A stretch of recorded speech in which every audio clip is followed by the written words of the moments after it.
it's going to be very costly for people to take advantage of this country. They can't come in and steal our money and steal our jobs and take our factories and take our businesses and expect not to be punished. And they're being punished by tariffs. It's a very powerful weapon that politicians haven't used because they were either dishonest, stupid, or paid off in some other form. And now we're using them. Damn. Have you spoken with President Xi about this term? I don't want to tell you that. Thank you very much, everybody. Thank you. Thank you very much. Nobody knows. Will people who don't respond to the Dude, emails be fired? He's so happy. Oh man, that's so funny. Wow, he's like, yeah. You guys are being played, are we? I don't know. I mean, like 25 million jobs seems like a good thing. Oh, get out of here, Baldy. Get out of here. Get the hell out of here. What the hell are you doing in here? Get the fuck out of here. Yeah, that's what I thought. Oh, old ass man. What the fuck? Yeah, did Apple say it was take these minimum a decade to get shit started in the USA? I don't know if they did or not, but it seems like that's not the case.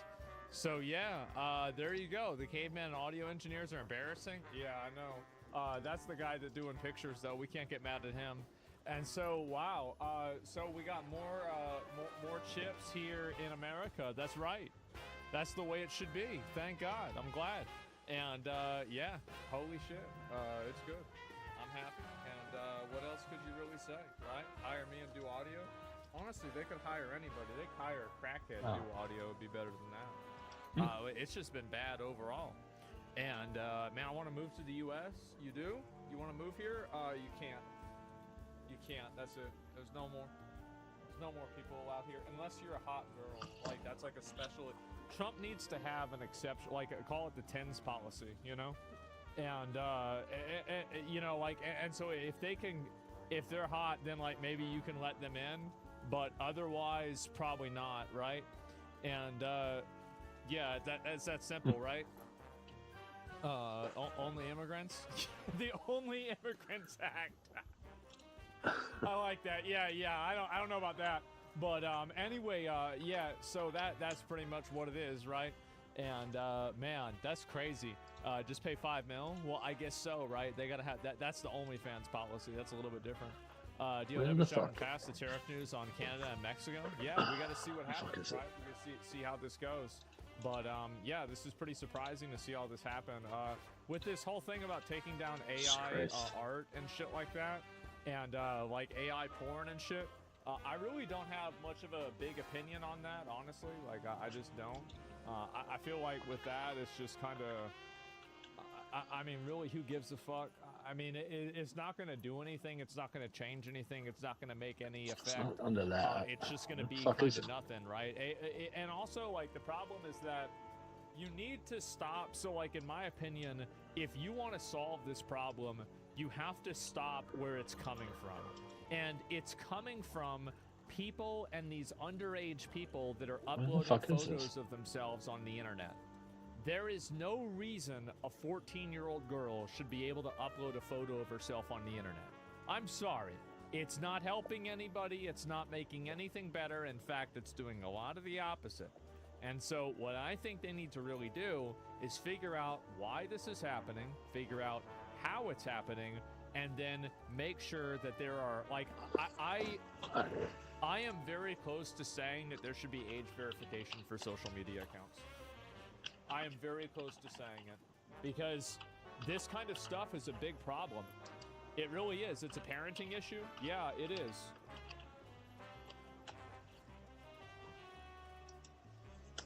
I mean, why wouldn't you?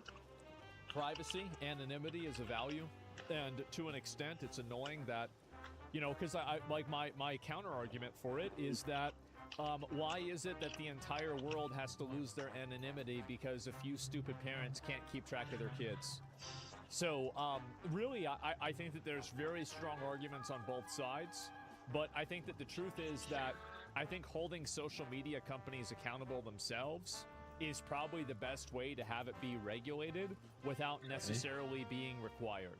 And these social media companies, in my opinion, I've said many years, right, that they need to be regulated. Many years. And so, you know, this is a bit of regulation. It's a good thing, right? Kids shouldn't use the internet anyway. Kids, like, if I had a kid, I'd let my kid use the internet at 8 years old. I would. I'd let him use it at 8 years old. And, because I'm like, you know. Fucking ridiculous. There it is. There it is. That's the world. That's it. Yep. Just put them out there. Put them out there. I know. Teach them how to internet. Yep. That's right. On read only. Yeah. But, like, again, the reason why is because I'd be watching what he was doing, and I would be able to be there and, like, be like, yeah. So, like, they cut this guy's head off. So what you have to understand is that, okay, so let me explain what fentanyl is, right? Oh, so and so it. there's a war about this fentanyl. And so he took a lot of the money that they got from these fentanyl things. And then so because of that, they had to cut his head off. And so that's why it happened. And so more of the story, don't do fentanyl. And so, like, you kind of get the 2 for 1, right? You teach the kid about, you know, the world, and you also teach him fentanyl's bad at the same time, right? So problem solved. And so that's it. Yeah. I mean, it's a good lesson, exactly. And so there it is. That's 8 years old, man. You're gonna learn. You're gonna learn about it. That's it. You heard about recent streamer bans. Recent streamer bans. You talking about Hassan? You talking about Hassan get banned? Yeah, I seen that. I seen Hassan get banned. He's wilding out.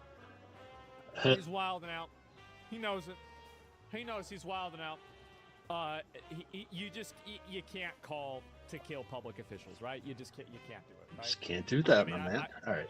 You get can't this do it. fucking shit. What is this? What are we even talking about, right? There's not really a whole lot of discussion here. You just can't do it. Your take is down, to be honest. All due respect. good. Hey, that's fine. It's just that's the way I see it. Turn And down that's it. Asmone a little And bit. let's see here. They need to ban adults who prey on kids from accessing the internet. They already did that. They do that. If you're like on certain lists, you can't use internet websites for certain things, right? And so yeah, absolutely. And, everything is look at the working. subreddit. They're mentally ill at his subreddit, Hassan. Let me see. All right, what was I? Where did I leave off? Hassan subreddit. Hassan Abbey. Where the? It's working. That was good. Is this? Oh yeah. Here it is. So you guys are so sharp. What the fuck is Where's this? this thing? Hassan's statement. Yeah, just got temporarily banned. I was watching Mike from PA. Yeah, I mean like. Threat exposing Bazbullah Nazi troll farm targeting Arab and Muslim streamers. Why y'all gotta make this always about race? Like y'all always make this shit about race and shit. Like, get the fuck out of here. Just don't make death threats to people. Like just stop it. Fucking stop it. Like even if there's an organized thread to get these people banned, it's still Twitch that pulled the trigger. So why don't you be mad at Twitch? What's up, guys? How's your Monday? People are making this a public awareness. Monday. Think about why you're afraid of the public being aware of it. Jesus. So yeah, damn. Exactly. Nah, like making this shit about me. Always making this shit about me. It's nuts. What if Twitch is racist though? It's what they get. Major schizo energy. I think so too. When anyone asks why people hate Hassan, this should be used as reason. The people who hate Hassan, are you okay siding with these people? Jesus. Oh my God. Oh, wow. The break is a little bit confused. Like, what is this? The admin, the Nazi cucumber account. Oh my God. Like, what is this? All right. Holy fuck. Like, why? What are you doing? What are you writing all this bullshit for? Just quit. Quit calling. Quit making calls for violence. Fucking stop it. Stop doing it. Stop Scrap job. I like don't want to fucking do that promoting right terrorism, and everything's gonna be fine. It's not about being a fucking Arab. Do scrap It's not about job. I being don't a wanna do Muslim. that right now. It's not because you're a leftist. It's not because you're a man or a woman. Stop it. It's so easy. It's so fucking easy. It's these people are doing mental gymnastics. What's going on? Oh my God. It's all of the above, yes. I don't know what to say. And anyway, it would be unbanned 1 to 3 days anyway. Bans against your jokes. I don't think it should be permanent. I just need to be permanent. There just needs to be an awareness. Stop doing this. That's it. And so, yeah, damn. For business, convince guys. Well, they never get it. Looks like she's not getting lifted out of poverty. She's starting an OnlyFans now. Plus-size rapper. so what does that mean? What the Dan fuck is that? Camas has lost her discrimination lawsuit against Lyft.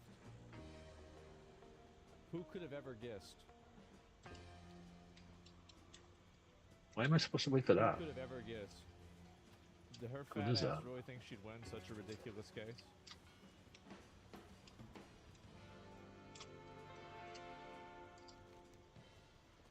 No, I'm not saying that. I'm not saying that. Like, we're not saying like that. That's not what I would not say that. But you know, like that's Make the fuel change. What is that? Where is that? Yeah, I mean maybe they should. Like all the fat goes to the neuron. You think so? So like you think maybe fat people are smarter?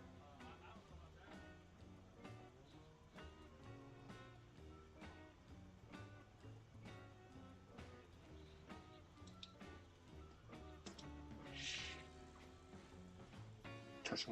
So what? I don't know what to do.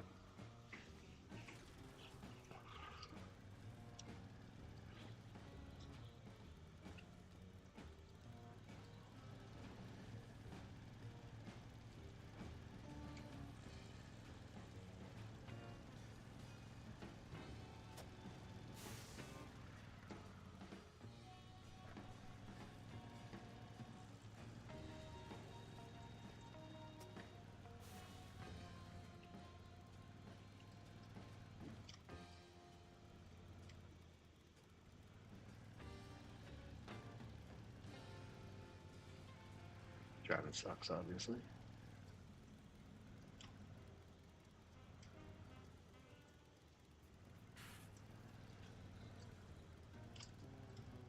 The fuck?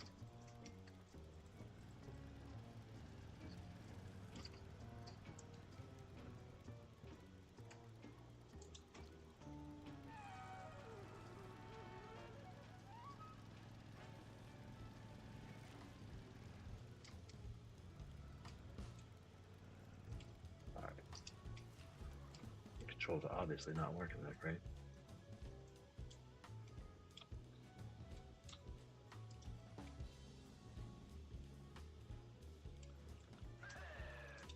Oops.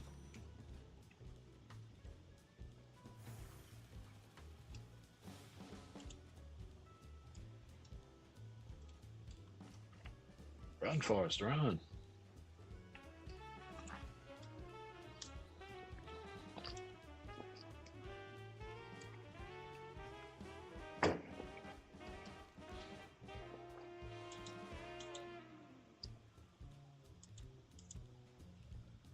Like, what is it? What is this quest?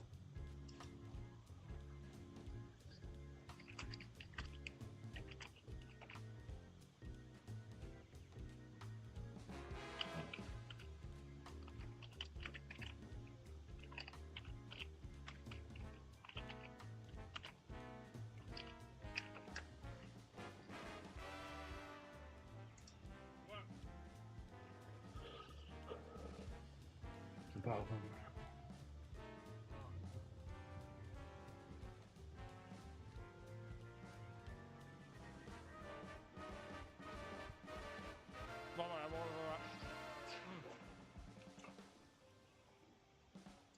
Cut your hair? Yeah, I need to eventually, right? Just my idea.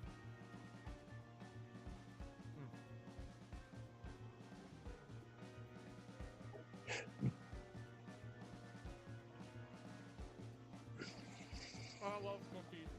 I do. Cookies are my favorite food group. My second favorite. My favorite food group is Dr. Pepper. But cookies are my second favorite food group. That's good. so it's done for the Coffee? week. I never drink coffee. That's weird. Is there anyone who can stop this war?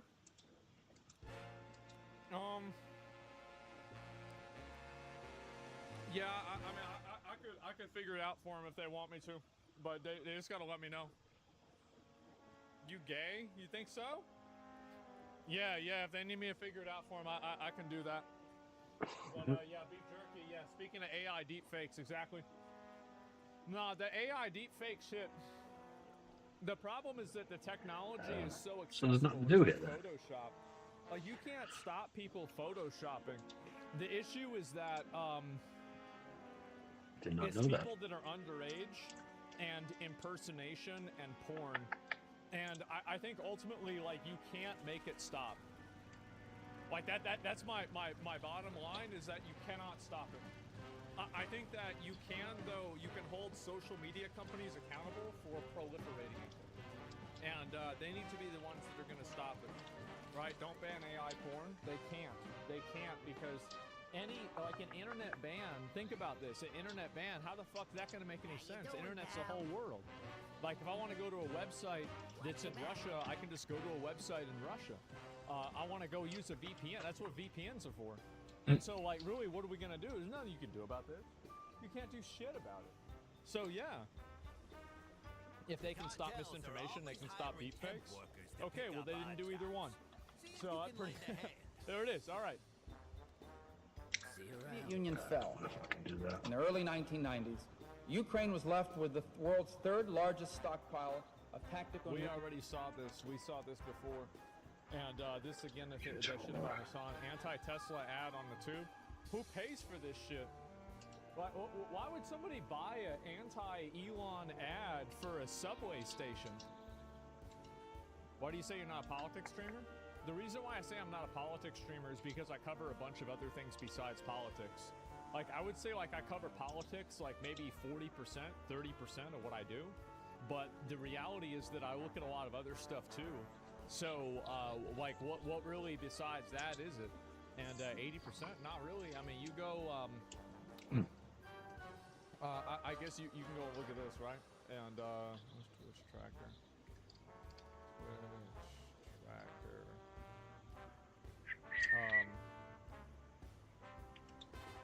So, like, for example, like, you look at this, right? You open this up.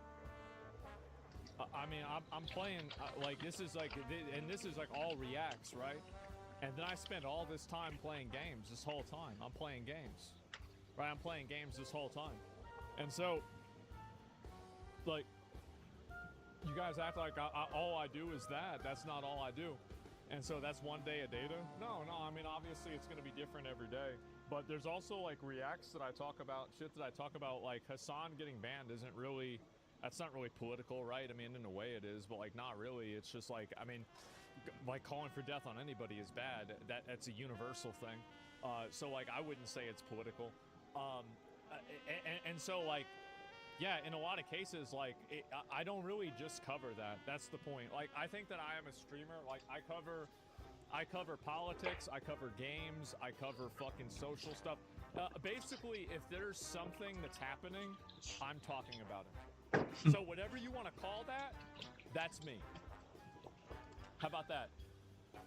Yeah, if there's something happening, I'm talking about that. That's it. And so I just try to keep people in the loop and let people know what's going on. And so that's it. I'm not trying to put myself in some high-end position, something like that. But who pays for this shit, by the way? Like, what is this? Who's even paying for this ad? Yes. Like, what is going on? And look at this. You got this 55,000 updo Doritos with only 500 comments. That's a really, ooh, wow. What a ratio that is. That's interesting. I wonder how it got that high. That's crazy. And anyway, when you look at media, it's just hate everywhere against everybody. Yeah, of course it is. That's when people just love to complain and get pissed off. Don't ask BMW or Mitsubishi. Yeah, true. There's no logo, so I would think it's some random, simply printed and glued it on there. Oh, that's actually true. Yeah, you're right. It could just be some idiot that put it up there for no reason that wasn't supposed to have it up there. That's true. Yeah, that's another good factor. Thoughts on drug usage for streamers?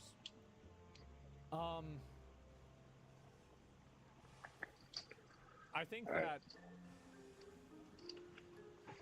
unless it's like, I don't know, I mean, like, if you have an 18 plus stream, like, I don't really give a fuck. Like, I mean, I don't want to tell people what to do. The fact that everyone in the United States... That's really where I'm at. I don't want to tell people what to do. Like, dude, you want to smoke crack on stream? Go ahead.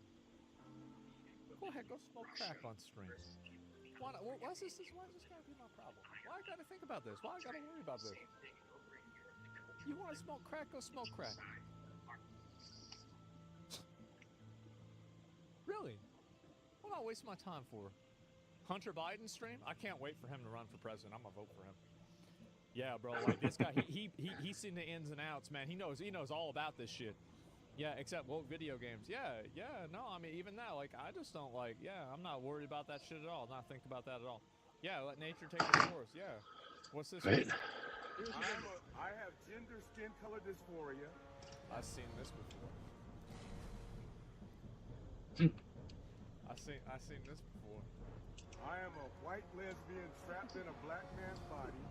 I'm 6 months pregnant and I love my husband, but the LGBTQ community won't accept me. And they tell me you could be what you want to be. And also, since I'm a white lesbian, I'm also a white supremacist and I hate black people.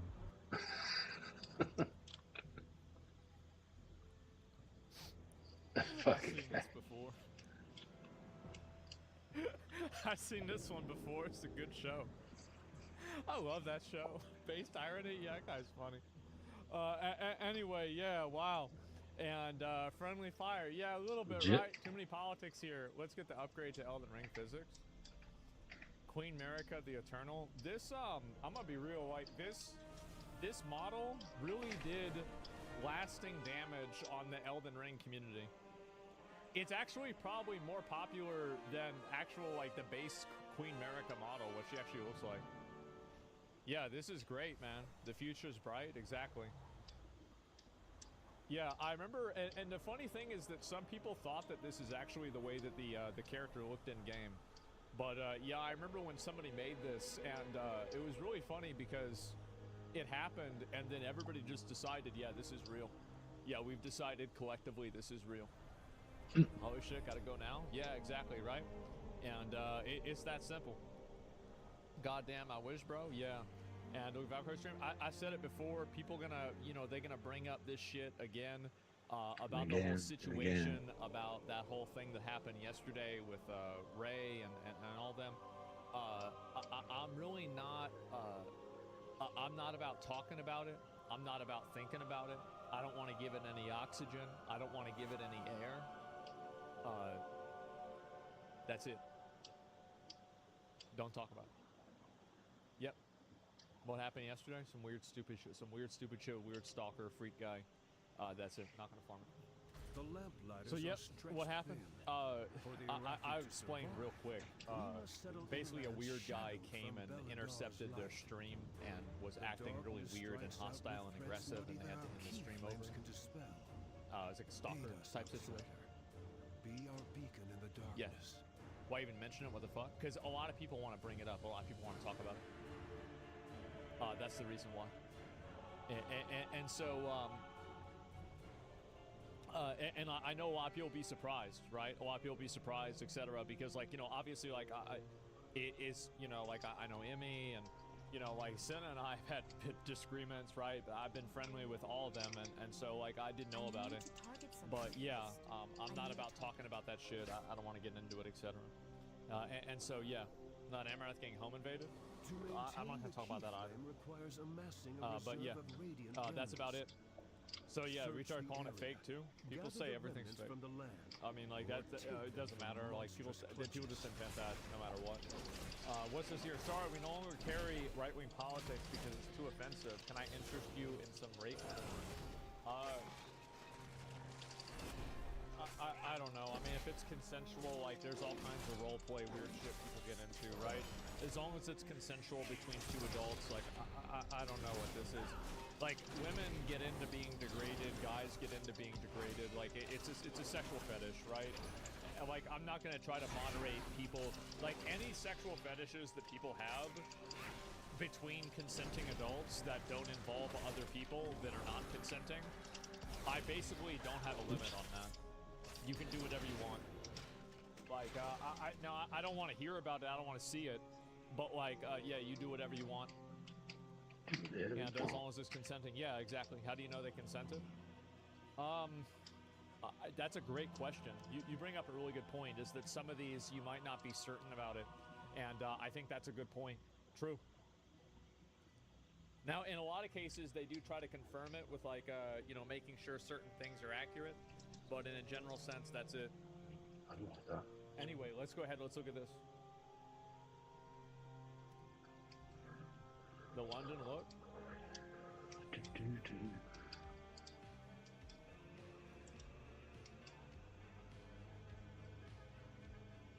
For stabbings. Oh, you're right. Yeah, you need that now, right? It's so you don't get stabbed. I don't have a target. Yes, apparently people going crazy over in London with them knives. What is that? Yeah, it's amazing. Big SpaceX rocket launch today at 5 p.m. Yeah, we're gonna watch it. Don't worry about it. We're gonna get into it. And when you and the gang are ordering pizza and the broke-ass friend says get wings too.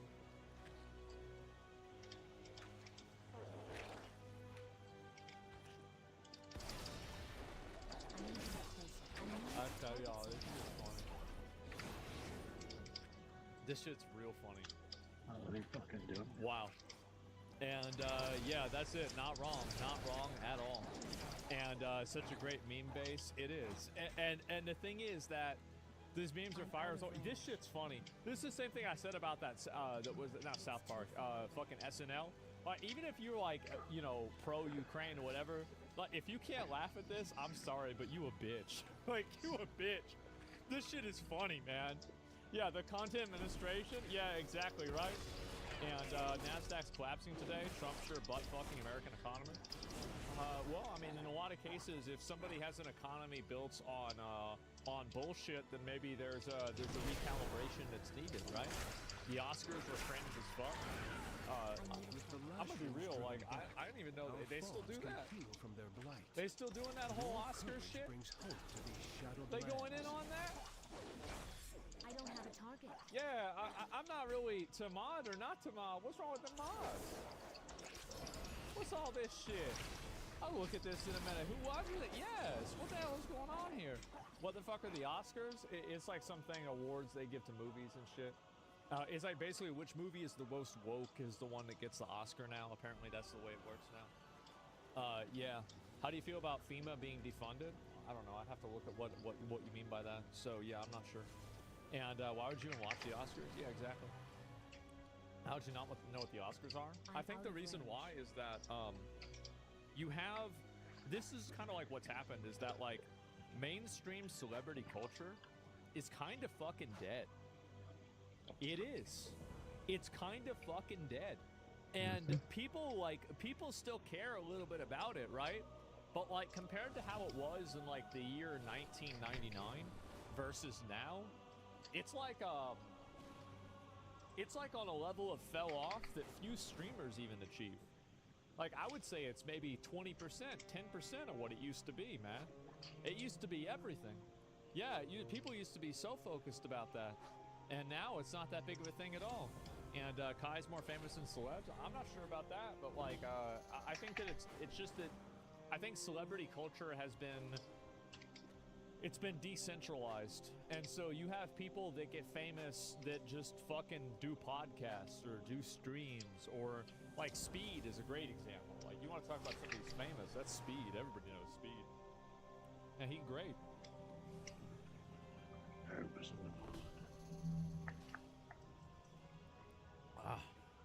Celebrity culture been nerfed? Yeah, it has. Streamers and influencers fractured everything? Yeah, I think so. And that's what I would say. They're treated like normal people now. Thank God. I always thought celebrity culture was cringe as fuck, man. And what is this here? Recent post, Oxford study of sexual medicine. Patients found sex change surgery doubles depression rates among the gender dysphoric individuals rather than reducing them. Males that underwent surgery had depression rate of 25.4% compared to 11% of those who didn't have surgery. Likewise, females had 22 versus 14. Posters completely misrepresenting the study, which shows the negative rates as common among those going through the surgery, not as a post effect. Doesn't compare people with gender dysphoria with surgery against people without it. It compares with surgery against the general pop, which has always been higher. That's crazy. Wow. I wonder what would happen if people just wanted to be honest and have a genuine conversation about this, right? Because like I feel like I am like, so and let's say this shit is true. Let's say this shit is definitely true. another reason for that, a second order effect of that could also be very simply because the way that those people get treated in society. Like, so if you're trans and you get treated like you're a piece of shit in society, after you go through a transition and then you have people that push you away, that's also going to make you depressed. So you're looking at it as if this is a cause and effect, but you're also thinking about it from a second order perspective effects. And that's the problem that a lot of people aren't able to understand, is that things like this, like I'm going to give maybe a hot take about like this whole trans shit, is that I really feel bad for people that feel this way. Like, I can't imagine what it would be like to not understand and not be able to identify with who you are. And whether you want to call this a mental disorder or whether you want to say people should get surgery for it or not, I will say that I can't really understand, but it seems fucking awful. It seems really fucking awful. And I wish that some of these people got a little bit more compassion. I know that there's a lot of negativity around trans people for, you know, various reasons, but at the end of the day, I wouldn't wish this on anybody. It seems like a really, really bad fucking time. It seems like these people are tremendously unhappy. The society in a lot of ways rejects them. In a way, they're rejecting their own body themselves. It's just sad. And, you know, that's why I've never been like super anti-trans or anything, because I think it sucks. It sucks. I think that having to have something like this happen to you is just really sad. So yeah, Demon, yeah, it's like probably it's like hell. Yeah, exactly. Like, cause y'all ever had a situation like here? Y'all ever had a situation where something got fucked up with your face? What? And like, No, let's say you never had a seen. tooth break or something like that, and you don't want to look. I in never the see the mirror fucking because you don't comments like on the this way thing. your tooth looks, and you don't like the way you look. Maybe you're overweight, something like that, right? Every day. Imagine that with like your Like, what the entire fuck? identity. Like, that's the only way that I can maybe halfway relate to this, and that just sounds horrible. So I try to be as compassionate as I can. It doesn't mean like I'm not really on the like. I'm not. This shit I like don't know drives me anything crazy. about, I like, never what see the right comments on solution this. for trans people is. I got no fucking idea. On But, this like, fucking TikTok thing. on like a human level, I feel bad for them. I do. I really do. And I wish that there was more conversation about that. 180 take? It's not a 180 take. This is the fact. It's not a problem. It is for them. It's a mental problem. It's a mental problem that they have that like they feel like that they're a different person, and that's a really shitty problem to have, man. So yeah, I lost most of my jaw teeth because of genetic issue. Yeah, I know, it's awful, man. And yeah, finding a good take. I mean, it's not really. I mean, it's just the way it is. Maybe I feel bad if the movement wasn't so disingenuous and politically motivated. That's fine. I mean, but you can't blame a person on a movement, right? You can't go and say like, well, because of your movement, I'm gonna act like an asshole to you. I don't think that's really fair. But you know, that's the same as people getting mad at Chinese people over COVID. I mean, fuck that. That's ridiculous. So yeah, I try to be as I try to be as fair about this shit as I can be. And saying mental illness doesn't justify demonizing a group of people. It's just sad. It really is. It's sad because I know suicide rates are really high with people that are trans. And it's hard to know, like, you know, because you can't really do a control group scenario or something like this. But like, how much of that is because of the endemic, like, you know, like base issue of being trans, and how much is it a second order effect of how society perceives What are those going you as like being currency? trans, and how people act towards you after that, right? Ah, And so I it feel like it does. would be a lot better if we could have I feel like nobody wants to talk about shit like this because like everybody's afraid about being like taken in like the wrong way. Everybody already thinks I hate trans people, so like I can say this and it's safe. Even though honestly I'm defending them, but somebody can take it the wrong way, no matter what. But a lot of people are afraid of saying this in the right way because you know they don't want to max level. Yeah, like, really. they don't want to get people mad. Y'all need to know that I have no problem with that. I talk about anything I fucking want to, and if people Really? complain about it, that's their problem, not mine. And so that's it. Nowadays, you can talk about some things really disingenuous. Yeah, I know. And I try to talk about it as much as I can and be honest about it and be fair. Always thought you defended him. Oh, that's not according to Twitter. Not according to Twitter. And so, yeah. And what's this here? What you said about second order effects is exactly what DSM-4 did to DSM-5 did to the issue. It's wild. Is that about the recategorization? I don't have enough, you know, like specific psychological background to really have an opinion on that. But yeah, who knows? And what's this? The cum? Oh shit! We all about it. Okay, let's go. You seen the new video of Odzilla? No, I haven't seen it. What's it? Tony knew it was bullshit. Wait in the general. What the fuck is that? Where's that? Damn, why they do this shit? God, who the fuck programmed this player? Why would anybody want? Why would you program a player to do this? What retard did this?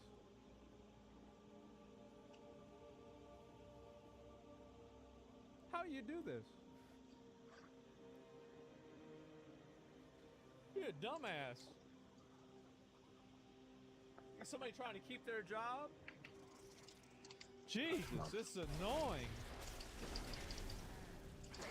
One guy in particular, after I was like complimented by tons of other guys, it was so funny.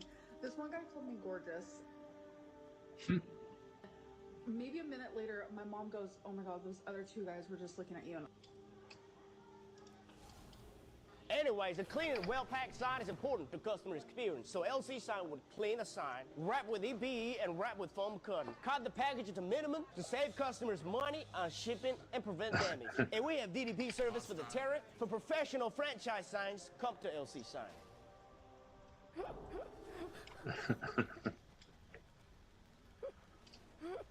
Oh God.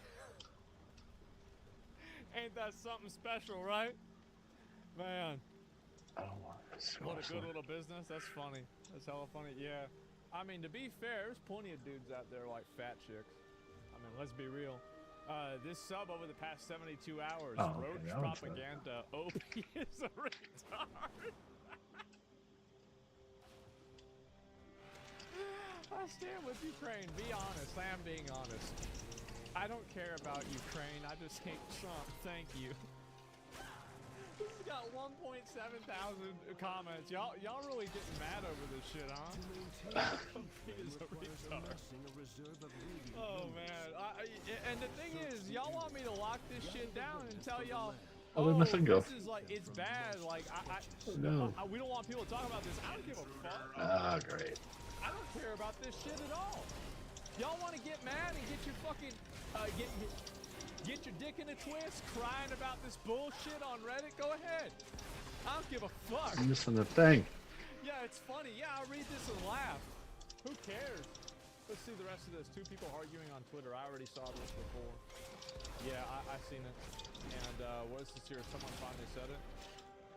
Proszę Państwa, jest taki paradoks i ktoś już nie zauważył, że zobaczcie, jak 500 milionów Europejczyków prosi 300 milionów Amerykanów, żeby oni obronili przed 140 milionami Rosjan.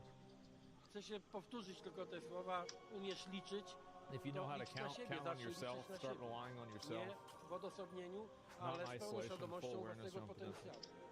Europa, dzisiaj czegoś dzisiaj nam brakuje. To przecież nie przewagi gospodarcze czy ludnościowe, tylko wiary w to, że jesteśmy naprawdę globalną potencją. Yeah, I mean, I think Europe could probably do that Russia on their own. I don't know if they're going to need the U.S. I mean, that's really what it is. But yeah, I mean, who knows, right? EU is so weak. You think so? You think, of course they can? Yeah. I don't know, man. People need to unite, maybe, right? You're gonna watch the Andrew's new podcast? You mean Andrew Tate's new podcast? I might watch that. We'll see what happens. Chongqing Xiaomi, isn't it? It's so beautiful. Yeah, it's great. What do you say we get 2 more fried eggs to make it even better? Let's do it. Oh no. No. You know what? You don't have your eggs. You don't have your cards. I'm buying you eggs.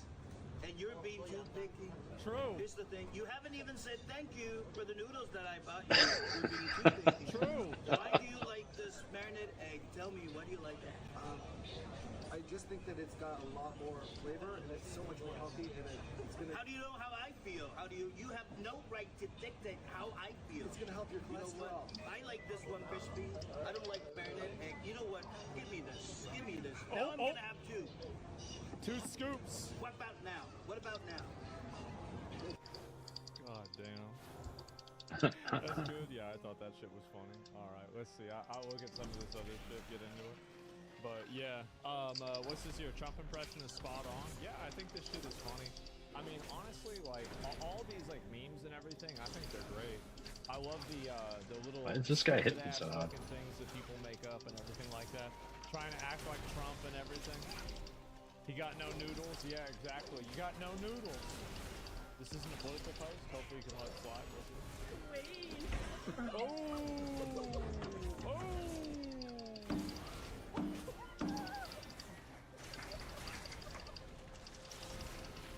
I need to target something first.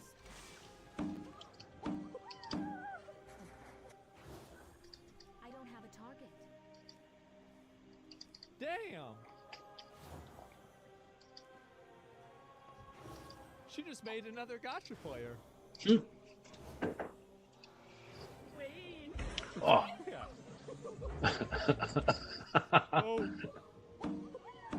Oh, this was a fucking kid. Why was it just sit up straight? Okay, no. Oh. He's fine.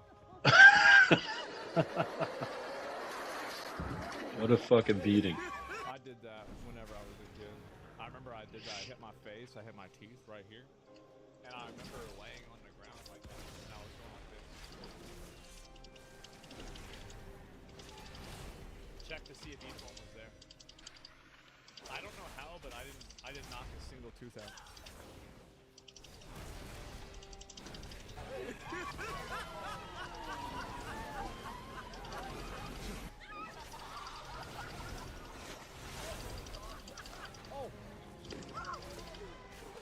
Am I lagging or something? What the fuck is happening? Yeah, true.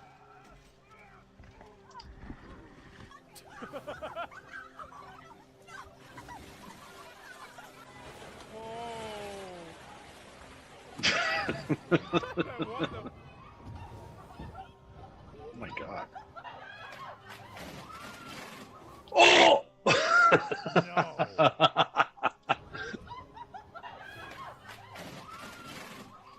Oh my god.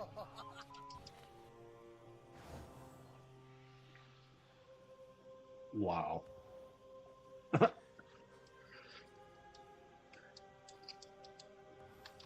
gotta sue that slide manufacturer. That's what you gotta do. Damn. Damn, bro. Like, that's bad. This guy gonna light up this whole thing up. He gonna go off.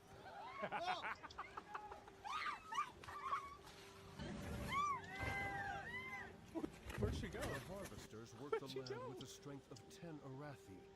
Yet the What's this, Mantle 606? This shit, bro, is so Search funny. the surrounding area for salvageable parts. With them, Whoop. we Look at Look at that. Oh god! That's crazy. sorry. Right the fuck off. You know, like this, Since like you know, like whenever crystals you ever go on one of them stuff. like really high overpass ramps, it's going like this, and you're like, I might go get those. oh That's what I'm fuck, thinking. right? Like that's the way I feel about this, man. Clipped out of World Maps, yeah, Zelensky in a Russian slide. I don't know about that. Will you play PC Bloodborne soon? Maybe, I don't know. Mods, you need to lock the subreddit. How are they doing that? Seriously, this place has been completely unusable for the last day and a half. Even decent posts are receiving 0 traction because all the astroturfers. I'll pull your shit up. Oh, we need to beat for that. I don't want that. Let me bring this up for him. Don't want that. US lost at what an EU bot thinks. Womp womp, you lost. Want. Bro, you posted so. Want. I think you just mad that people are downvoting you. I think you mad you getting downvoted.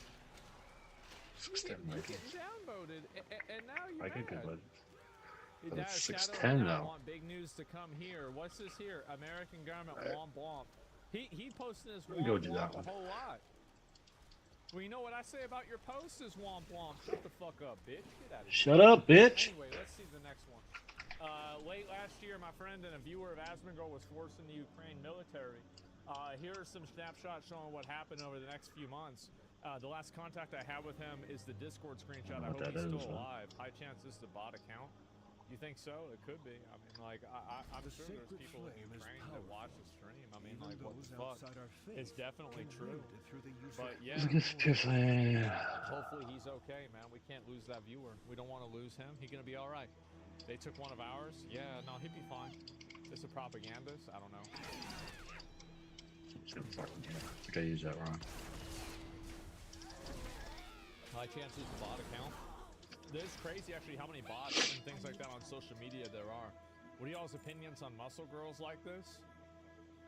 I think I already know. I think everybody knows what everybody's opinion on this is. Yeah, it's the thing is that I mean, what the fuck are those right? things? Am I a guy that can shoot? Not really, right? And so yeah, it is what it is. And so yeah, I'm down for it. Absolutely, that's awesome. And I love seeing people protesting for the Ukraine. Why are they conveniently ignoring this? Americans can now join Ukraine's National Guard because they don't want to do that. They, like, the thing is that you got to understand this. Most of the people that talk about problems on the internet will, they don't care about these problems. Like, people get recreationally mad. And what I mean by that is that they don't really, like, they're not really bringing up anything that's important or like anything else that matters. They're just getting recreationally mad for really no reason. That's it. There we go. And that's so it's a hobby for them. Yeah, this is like, it's like an entertainment. It's like you have recreational entertainment. This is recreational outrage. And it's really the same thing. People, like, I've seen this. Y'all ever seen one of these social media accounts where you click on their profile? Because if you ever see like a mad ass bitch on social media and you think to yourself, who the fuck is this? And like, so you go onto their profile and you go through their profile, every tweet is them being pissed off. And you scroll up to the top, it says 20,000 posts, and all you do is get mad? God damn, this shit is killing you. It's making your blood pressure go up. What the fuck is wrong with you?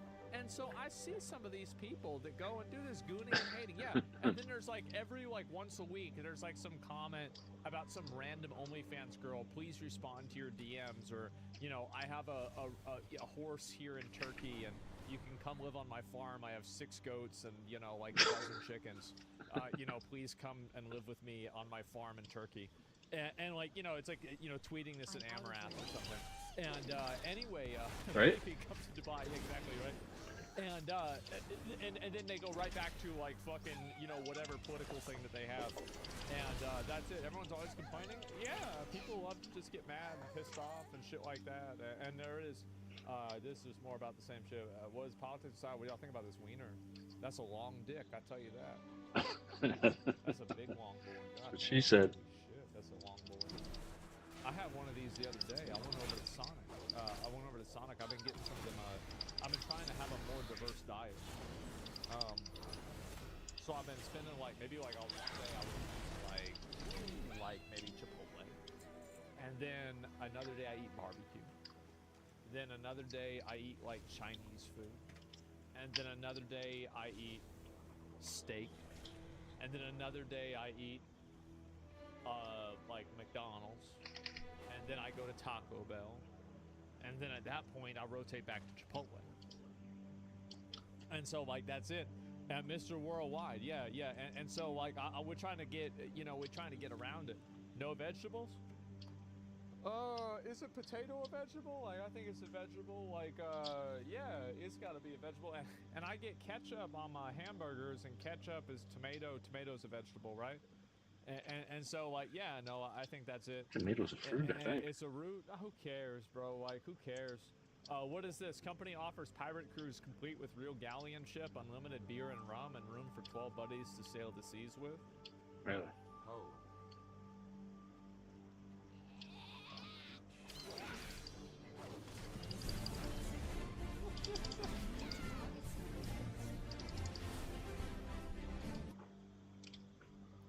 I heard some of these Russian billionaires are going out, and there's been this problem we've had with these, One Piece cosplayers. We saw them on Hassan's stream. Like in these Houthi pirates and Yemeni pirates. And they be going around causing trouble. And apparently, in international waters, there's like these Russian billionaires and other billionaires, and they're building ships to go pull up the pirates. And I kind of feel bad for the pirates, right? Because like I know what that's like. Because y'all ever played like Lost Ark or something like that? One of these games is like it's like pay to win. And like, so you show up and it's like you've been grinding for like 13 hours a day. And like, you got this other guy that grinds 13 hours a week, but he's got $13,000. And like, he just totally blows you the fuck out of the water. Well, literally, that's what happens here. Like, these guys are sailing up. Yeah, bro, they got them pay to win ships in there, just fucking wailing on them. Wailing on these pirates with a bazooka, yeah. They got like satellite drones and shit like that. You got this pirate sitting there on this little fucking tiny boat with an AK-47. What the fuck? Pulls up next to the Titanic with like a fucking intergalactic missile system, or what was that? One of those maybe one of those Ukrainian javelins. Just blows them up. Laser cannons, yeah. They got tired of fishing, yeah. And it's crazy. I'm the captain now? Yeah, not anymore, bro. Not after that. The Mecha Kraken? Exactly. And what is this?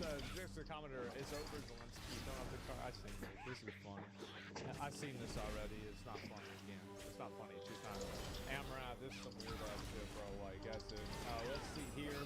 There are women who are engineers, doctors, and astronauts, teachers, veterinary doctors, firefighters. But we as a society came together to choose to honor a woman who's glorified sex work. I want to recognize again and honor the sex worker community. I will continue to support and be an ally. All of the incredible people and women I've had the privilege of meeting. It's been one of the highlights of my entire incredible experience. And she won an Oscar for this. So...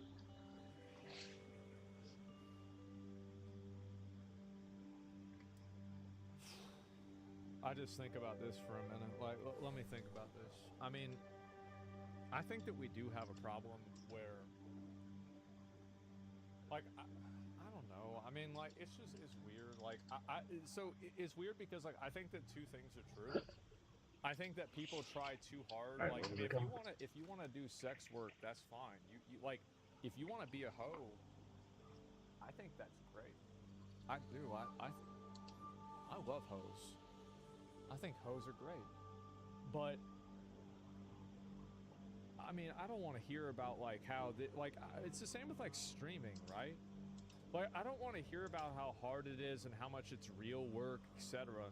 Oh, what is this? I have to go do that. What the fuck are you doing, really? Like, it's the same as streaming. Like, and again, you can entertain people and you can serve a purpose and you can make a lot of money doing it.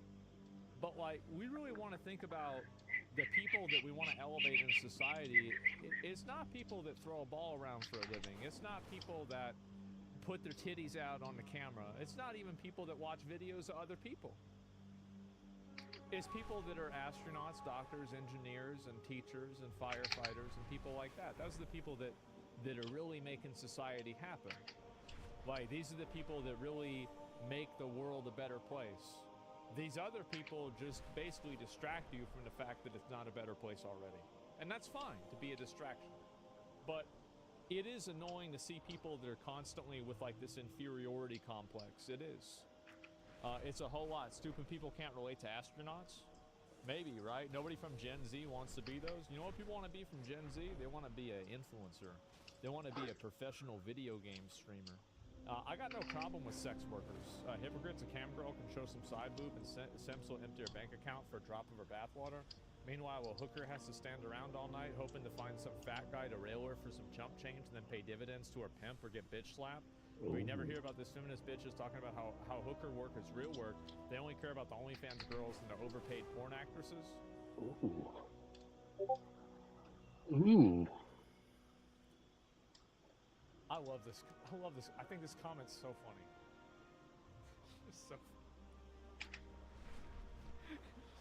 funny. funny. Like I don't know why. It's just like because there's no like he's not wrong about anything though, right? Like I mean he paid attention. And so he takes it so serious. Yeah, he's right. Damn. You think he's the fat guy or the hooker? I don't know. And yeah, I see it. Yeah, that's crazy. Let's not talk about people linking between smuggling and sex work. There's a lot of people that get into that. People don't believe sex work is real work. It's entirely performative. The real work, listen, if you are doing a job and you're making money, you need to stop. Here's my advice. Stop trying to get your seal of approval from somebody else. Stop trying to get somebody else to tell you you're a good boy. Stop trying to get somebody else pat you on the head and say you did a good thing. Like, you know what I did before I streamed? I tried to live off the government however I could. I tried to make money however I could. I worked at the IRS for a little bit, but I didn't work it there for a lot. A lot of other times I was making money however I could. I never once thought to myself, am I doing the right thing? I think to myself every day, I'm trying to get money and I'm trying to eat Jack in the Box. And I'm trying to live my life and be happy. And the moment that you live your life and you start thinking about, are other people okay with the way that I live my life, is the moment that you stop living your life and you start living their life. Stop it. The threats. Stop. It doesn't matter what other people think about you. It doesn't. Yeah, fuck them. Yeah, fuck them. And like whether like people say streaming isn't a real job or whatever, like bitch, like I have no problem. Like if somebody says, oh, like as if that makes me like, what do you mean? Like why would that even matter to me? Why would I even think about that? Did she not get an Oscar for a performance about sex work? What's so crazy about giving a little nod to the people that you tried depicting? Nothing. It's just this is a stupid post, but I'm not talking about the post. I'm talking about the idea, right? I mean, the post is like, who cares? And so, yeah, I thought we were friends. Did you read Elon's email? Thought we were fucking friends, man. And I think it's a fucked up take to say streaming is easier than a real job. I think clowning, it's clowning to say that. It doesn't matter whether it's harder or easier. Like, I mean, there's plenty of jobs. Like, listen, you know who works harder than any of us is a fucking cow. Is a horse. Works harder than any person. It's a horse. Like, working hard don't mean a fucking thing. You work hard all your life. You're not going to get anything out of it. It's about getting results and get what you want. Animals work hard. You're a human being. You got to work smart. That's what I think. Horse awareness, yeah. And like the thing is also like you want to get into like real life. There's nobody that works harder than like an ER nurse. There's nobody that works harder than you know, certain sanitation workers. There's nobody that works harder than some of these guys in construction. Like, there's nobody who works harder than somebody who has like a fast food job and they're putting in 60 hours, 80 hours a week on their feet the whole time. Oil rig farmers, yeah. Like, these people busting their fucking ass. And like, so you think about like working hard, you don't have to do something that like, you don't have to work hard. You have to do something that makes you feel good. And, or avoid doing something that makes you feel bad, right? One way or another. Sometimes the horse is also a sex worker. Yeah, I saw that video. I remember I watched that in high school, actually. I remember we watched that, you know, Show Us Your Dick Dylan, the bald Dylan that comes over every once in a while. He actually showed us that video. We watched that in AP chemistry class. It was like 4 or 5 of us. We got around. I think we watched it on like my PSP or something like that. And we watched that. It was a guy that got fucked to death by a horse. That was a good day. I love that class. That was a good class. Yeah, anyway, so what's this thing? The MD Brain virtue signaling comments of this action. I mean, you want to be a sex worker, go ahead. I'm in favor of sex workers, but you know, I don't want to hear about. I don't like the self-aggrandizement. I think it's annoying, right? It is. And so yeah, it was a good day. You know, it was like like we had this other one. Like people would always. Like, we really got into, like, because they really like looking at these gore videos. Like, I didn't really like the gore videos that much. I just like the funny videos. Like, I didn't really like, it's just not something that's interesting to me. Like, gore doesn't really, it doesn't really traumatize me or bother me. I just prefer not to see it. You know what I mean? Like, that's about it. I'd prefer not to see it. And so, you know, I don't, why would I want to watch that if I could watch porn? You know what I mean? That's it, trauma bonding? Yeah, yeah. And yeah, I didn't like gore videos back then. Pain Olympics, gold medalist. Yeah, there was one where we watched one where it was like a dude trying to stuff it was like a toy boat down another dude's dick hole or something like that. And then another one where a guy sits on a jar and breaks it with his ass.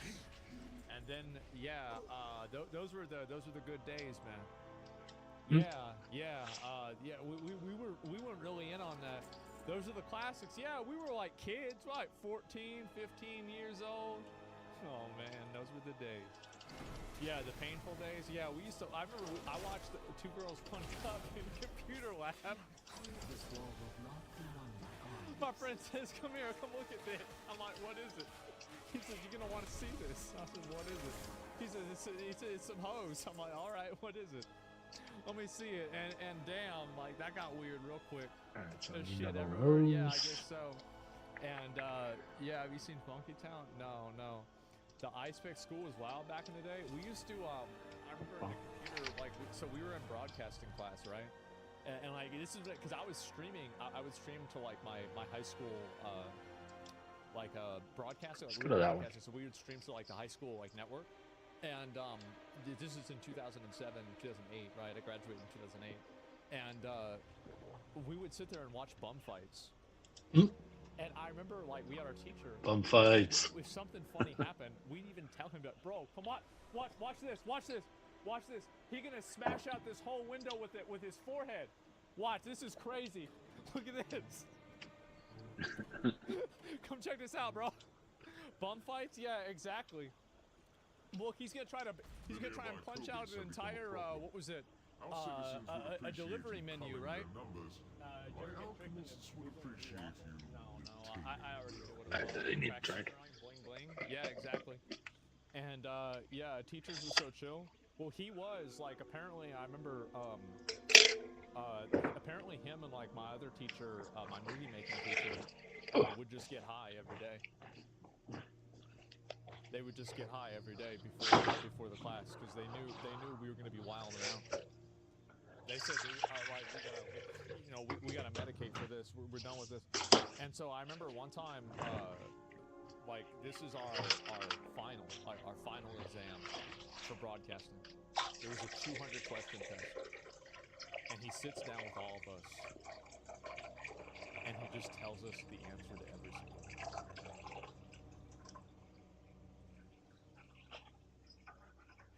Tells us the answer to every single one. Everybody gets 100. We walk out of there, it was done. Yeah, and like I'm looking at like Dylan. Like Dylan was in the class, a couple other friends of mine in the class. Like Austin, he's in some of my older videos, is in the class. That dude that makes fursuits was in the class too. And it was the four of us, and we did all the tech and shit for broadcasting. And we were looking at each other. We were like, "What just happened?" You know, like, I didn't know what to think. What year is this? This is 2008. Yeah, let me guess, Dylan got some answers wrong. No, we got them all right. The school had been fucking miserable at the occasional teachers like that. Yeah. We had some teachers, man, I had one teacher, my AP English teacher, what a stupid fucking bitch, man. God damn, I used to hate some of my teachers. Like, I would do things, just to make them mad. I didn't like them, bro. I hated them. What is this here? It's almost like he knows what he's doing. I've seen this before. So, this is funny. I'll pull it up real quick. Look at this. Always English teacher. I had one good English teacher. So, it seems like, what do you call it? I want to see if I find it. Where'd it go? Where'd it go? Damn, I don't know where it is.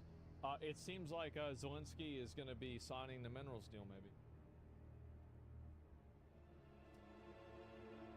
If this happens,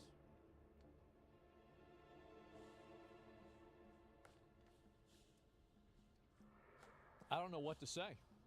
I don't. Tired of winning. Yeah, I guess so. And it's from yesterday. Yeah, maybe it will. Art of the deal. Yeah. The Chikorita video. Y'all want to watch this? See, this is the kind of shit that, like, you know, your kid's like 7 years old. They like 7 years old. They get to see this for the first time. You just be glad this is a video from the cartel. You know what I mean? Yeah. Alright. You lucky. What's going on? Yeah. Oh, damn, what the fuck was that sound? Anyway, yeah, wow. And those are classic. Yeah, I saw that before. Oh, watch this, watch this. Fighting a good fight. Yeah, look at this. I got banned, hadn't even streamed on the platform in 3 years. How the fuck did this guy get banned? Beardson got banned out of fucking nowhere? How do you get banned? How do you even get banned on Twitch? Like, what do people even do? Like, Twitch is banning people over some bullshit. Look at this. Effort to get the Syrian government to declare, disclose, and then hand over their chemical weapons. We'd be crazy not to take advantage of this. But if something you're saying this, Someone got a scavenge. it usually is too good to be true. Can we really believe that Vladimir Putin, with his own self-interest for Russia, orchestrated this huge maneuver to remove all of Assad's chemical weapons, and it's just going to happen? No, we don't have to do it. We just have to see what happens and make the most of what happens. Oh, Bill. Prepare for the worst in this. I did not have sexual relations with that woman. The opportunity. And, you know, look, Mr. Putin he's very smart. Well, you know him better than most people. Yeah, I did. What was he like behind closed doors, away from? This is the guy who started this whole shit, fucking Clinton.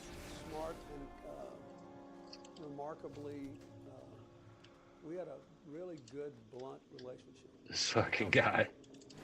Brutally good. No, but I think, I think the right strategy most of the time is, but it's frustrating to people in your line of work. You should be brutally honest in private. And then if you want them to help you, try to avoid embarrassing them in public. So I just want to say everybody that was getting mad at me, remember whenever I said that it was a bad call and not to say that? And everybody loved Bill Clinton.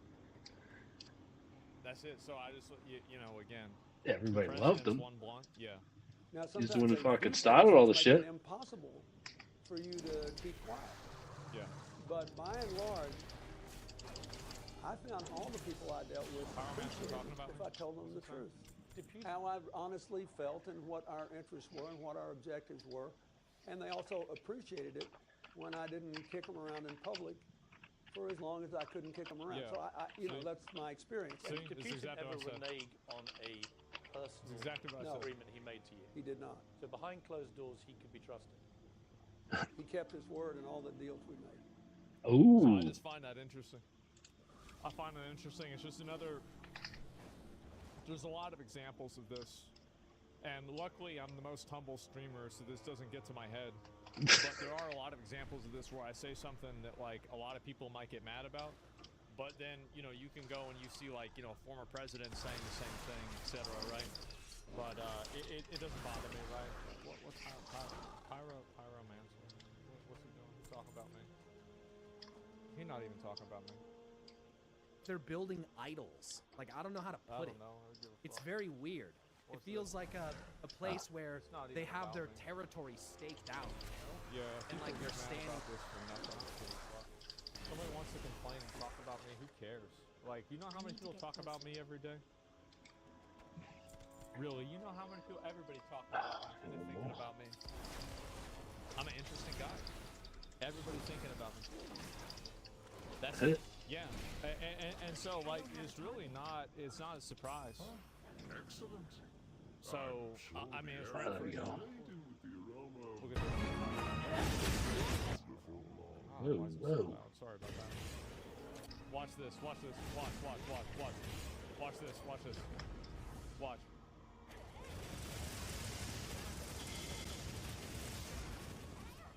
What the fuck? Jesus. Bro, this game. What is this game?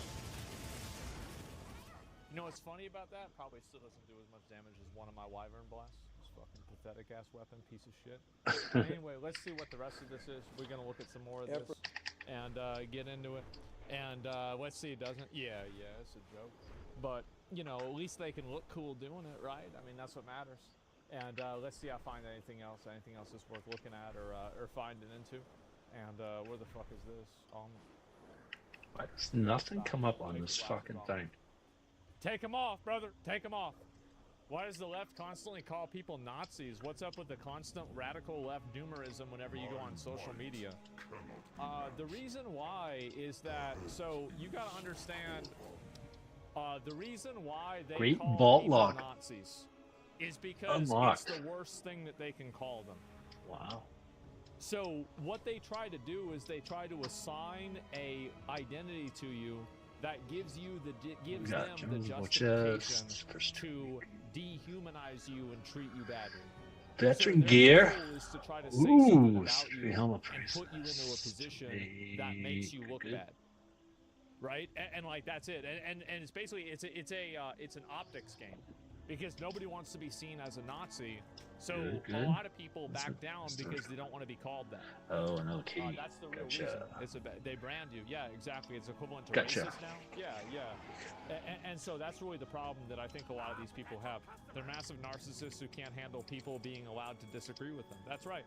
And this is the problem that a lot of these people have is that What am I gonna do their with all this ideas shit? can only survive in an echo chamber. And this is the problem. Like, why is it? Like, don't y'all find it ironic that every single place that is not moderated heavily ends up being very much against woke ideals? Like, if you go to 4chan, they're against it. If you go to Twitter, they're against it. If you go to YouTube comments, they're against it. Like, basically, any place that's Where'd I get this unmoderated fucking thing? does Oh, it's one not hand. share these viewpoints. These viewpoints can only exist in a reservation. They can only exist as like like these are like the fucking white rhinos with limp dicks that can't fucking reproduce. That's you. There's like 6 of you, and they've got to take care of you, so you can continue to exist. That's it. In echo chambers, yeah, no, that's where they're coming from, right? And old Twitter was why Facebook got controlled. And what about right that called lefties communists or socialists all the time? It's just stupid political commentators. Yeah, but there's no denying where the power imbalance is, right? I mean, everybody sees it, everybody knows it.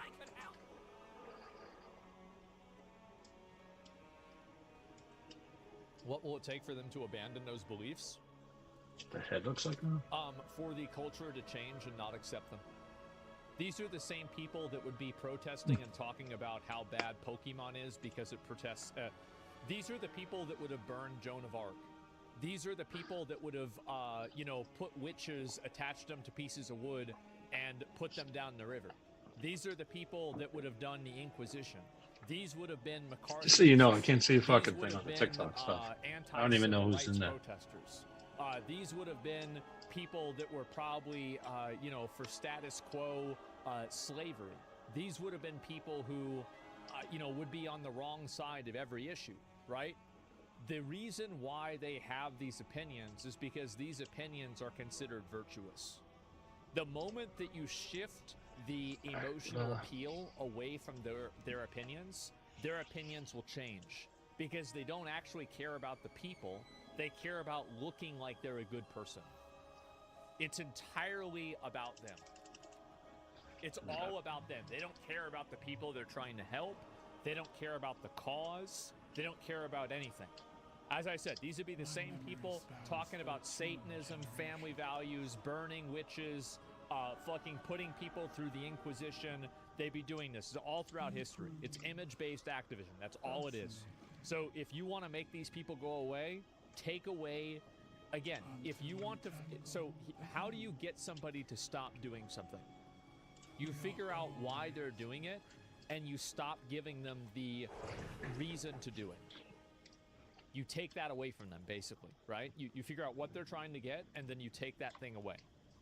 And so how do you handle that, right? You call them out, right?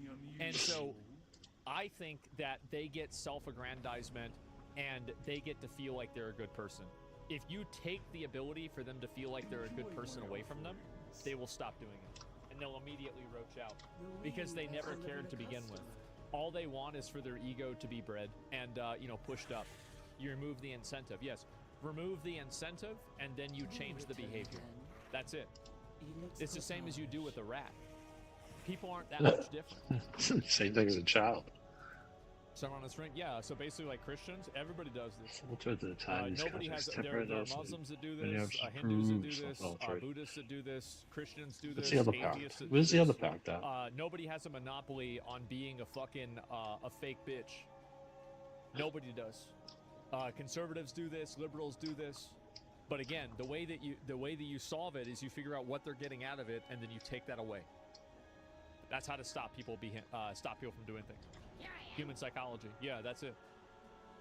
They always go for Christians? Yeah, because they can't go for any other religion because it's going to be seen as racist. That's the reason why. And also, I think that the reason why there's a lot of criticism for Christianity and the Western culture, not only that, you know, it's like it's seen as like kind of our religion, but most people here have been negatively affected by Christianity the most. So, like, for example, most people here are Christian. Maybe not are Christian, but like they have a Christian culture, or like that's the majority religion, right? It's the most common religion here in the US at least. And because of that, most people have an adversarial relationship with Christianity if they're going to have an adversarial relationship with a religion, right? Because like, oh, my mom made me go to church, I didn't like doing it. So like if you had another culture, you probably have the same thing in other cultures, it's just that it's suppressed because of the way the culture is, right? And so that's it. Makes sense? Yeah, no, it makes sense. And I think also, like, it's like an unspoken rule. It's the same reason why I make jokes about, like, white people all the time, but I don't make jokes about black people. It's because I'm not black. You know, and that's it. Like, there's an unspoken rule that you can make jokes about people that you're part of that identity group, and you are less able to make jokes about people that you're not part of that identity group. Like, that's just generally how it is. Now, not all the time, right? Not every circumstance, but in a general sense, that's the way it is. No, I'm not black. I'm sorry. I know. It's a surprise to me, too. I had to take one of those DNA tests. But, yeah, it turns out I'm not. And you need some intelligence to understand it? Yeah, I don't know. It depends, right? When they get angry. Yeah, what about Dave Chappelle? I feel like Dave Chappelle just, like... I feel like a professional comedian's a little bit different. And like also even Dave Chappelle had to walk a little bit about that, walk a little bit of that back. And I feel like recently, like ever since he came back to comedy, like he's cut down a lot on like the race-based comedy. Like it's not like the way it was on the old Chappelle show. So I feel like it's definitely been a lot different than it was. Why can they do whiteface though? Really simple, honestly. Like you know, I could say this, but the reason why they can do whiteface is because there's not a historical context with it. And also, like, the thing is with black, like, I don't know, we talk about this forever, right? But at the end of the day, like, I don't think it's a big deal if you want to darken your skin. I don't think it's a big deal if you want to lighten your skin. I think it's a very different thing, but I'm just telling you the way that people see it. Don't do it? I don't think it's a big deal. Like, what's the problem with it? What, we're supposed to live with some original sin or some bullshit that people did that were dead? They're all fucking dead now. Like, I don't want to think about them. Fuck them. They want to be racist fucks? Who cares? They're rotting in the ground. I'm not going to base my life around that. But, like, at the same time, I still am not going to go and try and do that and put that on somebody in a way that's, it's diminutive, right? Because, like, darkening your face is very different than blackface. Like, blackface, in my opinion, that's like a proper noun. Like, you had, like, the red lips, the fucking eyes, like, the black skin, and there were a couple of other things that, like, all kind of put together make blackface, right? And it was, like, a whole thing from minstrel plays back in the day. So, just because you darken your skin, like Tropic Thunder, like, Robert Downey Jr. wasn't doing blackface. Like, you know, capital B blackface. He just had darkened skin. So yeah, that's really the difference. Don't do anything I wouldn't do. This brown face, yeah, exactly. And yeah, the massive, yeah. Anyway, did you get a DNA test? You're 102% white. You think so? Is that it? Yeah, I don't know about that. Let's see. I'll look at this here. This is crazy. Let me see if I find it. Okay, get that up. 2% margin of error. Yeah. Alright. So it's looking like Kathleen Kennedy is done. We'll see what happens. What? But I feel like they've wasted enough money on Star Wars to where she getting cooked. not. Let's find out.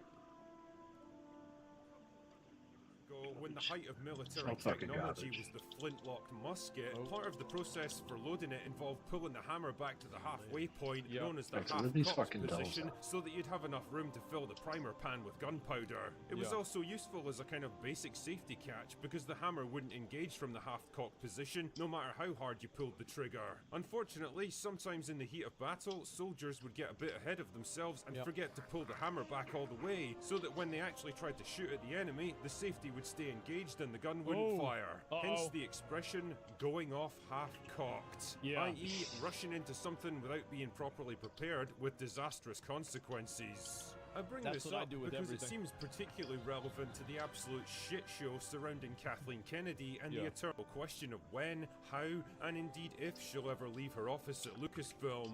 Well, it seems pretty fucking obvious that a lot of the Star Wars things that they're doing aren't very popular, right? That Acolyte thing isn't popular. The movie trilogy Thought I already wasn't did very this. popular. People didn't really like it. Now, it might have made money, but I think that like making money in the short term but damaging the brand in the long term is a big problem. Because like if you make money the first time but it's bad product, the chances of you So making just money think the it's fucking second good, time, yeah? even if it's a good product, are way lower. That's the issue. There's a ripple effect. Where the fuck is A few days ago, when Puck News broke the story about her plans to step down at the end of the year, it was picked up by every major Everybody's news thinking outlet about and YouTube channel with even a vague interest in Star Wars, including yours truly. Yeah.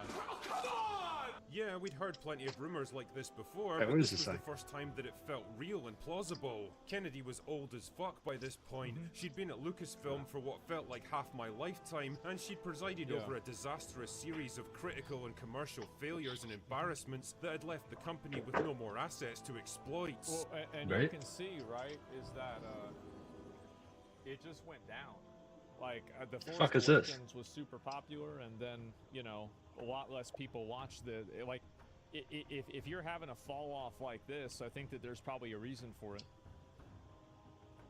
Rogue One was good, yeah, it was. I watched that with my mom. It was pretty widely known that just like a gambler on a losing streak with nothing but the shirt on his back, she'd been holding out for a big win to finish up her tenure. Yeah.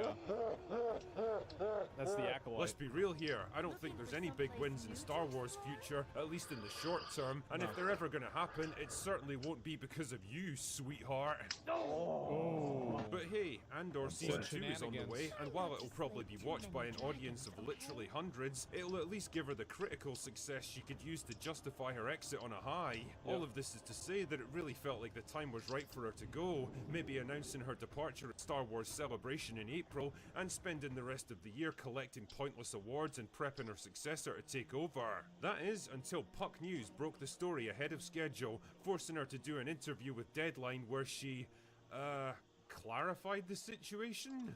Quote, "The truth is, and I want to just say loud and clear, I am not retiring.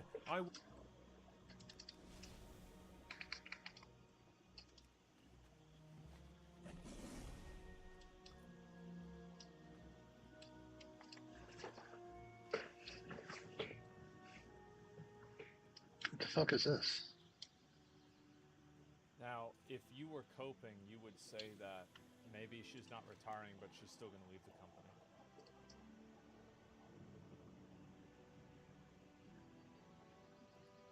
will never retire That's what from I would movies. say, right? I will Who die knows? making movies. That is the first thing that's important to say. Mm-hmm. I am not retiring. Uh-oh. Oh, get the fuck out of You this know, thing. it's What actually the kind fuck of is funny this? reading this now because you can tell how angry she is that she's having to defend her own career now. Yeah, of the course. passive-aggressive attitude is practically dripping off the page. It's like a kid that's been told to eat their vegetables one time too many, has a complete meltdown and screams, "You know what? I'm never eating food again, ever!" I also like this question where the interviewer asks her about the chaos surrounding her possible departure. Right, how the fuck do I get out of here? There's never been any chaos because we know exactly what the plan is. Really? Man. You know, that's kind of ironic. Well, they do know what the plan is. The plan is to make Star Wars shitty. They've been Are you serious? executing that Is plan this an for a instance? while. Make it as cringe as possible. take away any Actually, just vestige here. of masculinity and replace it with some weird androgynous, Idiot. like current culture Idiots. vibe that nobody likes. So yeah, actually, you know, I think that they have had a strategy. Big drama show. It's just not a good strategy. It's a bad strategy. During your entire tenure at Lucasfilm has been nothing but chaos from start to finish. In fact, it's one of the many reasons you've run that studio into the ground. You had absolutely no plans for Star Wars Beyond. Put a kick in it, make her get it. Oh, there it You is. stumbled drunkenly from lucky success to failure to even bigger failure, with no idea of how to fix it and no understanding of what you were even doing wrong, and you stuck your fingers in your ears and refused to listen when anyone tried to help you. Oh, just as a little side note to that, by the way, I can tell you with a high degree of confidence that Kevin Feige wasn't just brought in to make a single Star Wars movie a few years ago. He actually came in with a fully comprehensive 5-year plan to unfuck the franchise and get it back. They got it. You know, they want to unfuck it. I tell you how to unfuck it. You got to go back to the old Republic. Just get this shit out of here. Completely redo it. Like, go back to, like, the old days. Like, get out of the context of Emperor Palpatine, fucking the Skywalkers, all of that. Fucking get rid of everything. and go and make the old Star Wars and make it, like, some fucking medieval... Because, like, the thing is that... I mean, George Lucas even talked about this, right? Where it was, like, basically a medieval tale told in a fantasy... in like, a sci-fi setting. So why don't we go back to that? Just go back to doing that instead. Make it great again. Yeah, exactly. And so you have so much content that comes out of that and things that the fans like, then how are you not doing that? And also it frees you up out of a lot of, and this is another problem that like the current Star Wars continuity timeline has. And the problem is that there are so many established realities. Like the rule of two. You have the Skywalkers. You have, you know, like Emperor Palpatine. Like there are so many defined variables that it becomes increasingly harder to be creative inside of that space because there's more and more context that's being added onto it, right? The way that you solve that is you simply go to a different time period and write a different story. That's my opinion. Go to a totally different fucking story because they've written themselves into a corner with this bullshit. It's like, wow, yeah, exactly. Or forward. I think that going backwards in time would be more interesting, personally, and I think that they have a lot more content for that. And I think that, yeah, I mean, because they already have written all of that out. I mean, I know they wrote some of the stuff like about like Luke Skywalker starting like a, you know, an academy and shit like that. Apparently, I don't know if that's still canon or not. But I just think that's what they should do. And so like that they should do the old Republic, like Darth Revan, like shit like that. Yeah, people love him, and so it's not canon anymore. Okay, yeah. And so that's what they should focus on for Star Wars. This bullshit about like Skywalkers and like everything like that, that's lame. Like we've done that. Like let's move past that. On track, So and was lame. promptly told to piss off by Kathleen Kennedy before he'd even finished his presentation, which is why there's been no further talk about collaborating with each other. It's a bold strategy, Cotton. Let's see if it pays off for him. And also, like, here's another thing, is that when you keep it inside of the same timeline, people are going to keep comparing it to the original 3 movies and to the prequels and to the other movies. And so, like, you constantly have that comparison going on. And I think that, like, that comparison, like, think about how much that comparison and the shadow of Lord of the Rings was, in my opinion, oppressive on the development and the production of The Hobbit. Like, I think The Hobbit trying to be Lord of the Rings 2 was a huge mistake. Huge, colossal mistake. It would have been way better if it was a 2-part movie. You know, they were going to have Guillermo del Toro direct it instead. Honestly, I think that would have been better. But again, it's being directed in the context of The Lord of the Rings. And again, and another big reason, right, is like The Hobbit was written Tolkien wrote that for his children, right? Whereas Lord of the Rings was written more for adults, and it was more of an exposition on like language and a couple of other things, right? And so it shouldn't have even been the same vibe to begin with. Only one movie was enough. I think probably 2 would have been better, but like, I mean, you know, again, maybe 1 would have been fine. Either way, my point is that you need to get out from under the shadow of this whole like current year Star Wars. And you do that by going back to the old Republic. That's what I think they should do.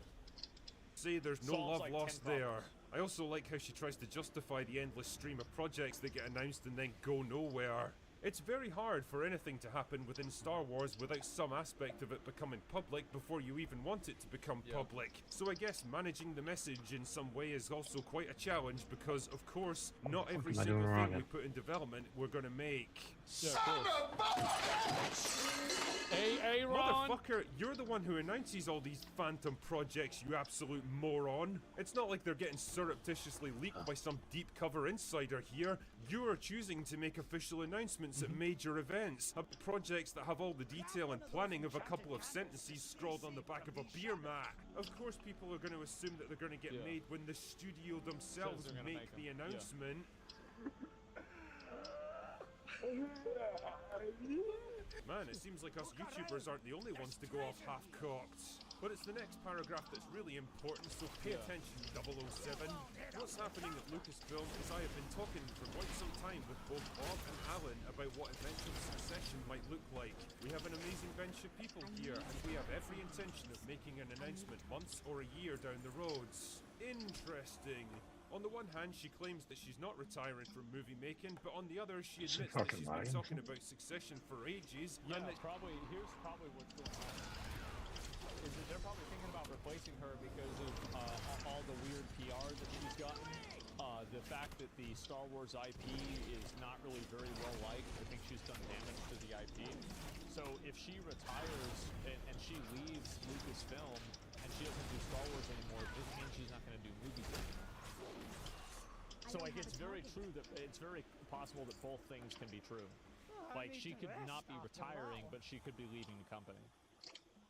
Because it's not like the thing is that these studios are not stupid, especially like after they start losing money, right? I already did this shit. Like they see what's happening.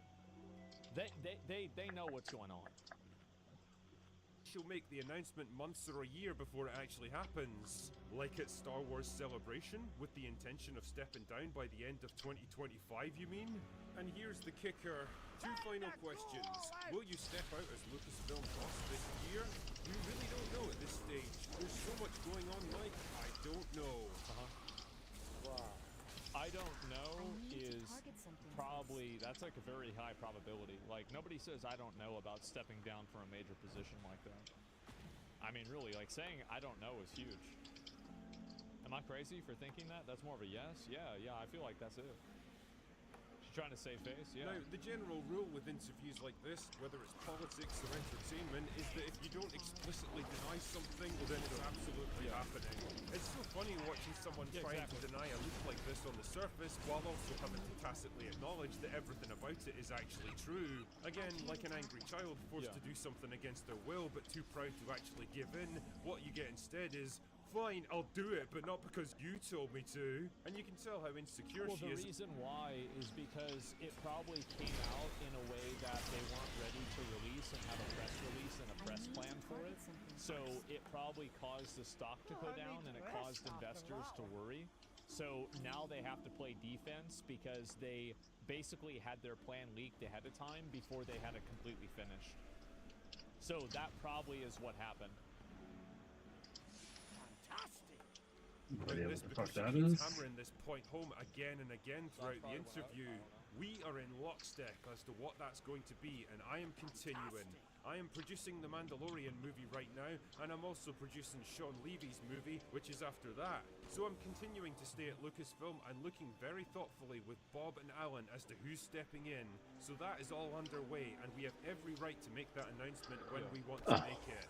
Yeah, sure, we get it, Kathy. This is totally your decision, and everyone else marches in lockstep with what you say. You're very powerful and important. Go collect another award or something.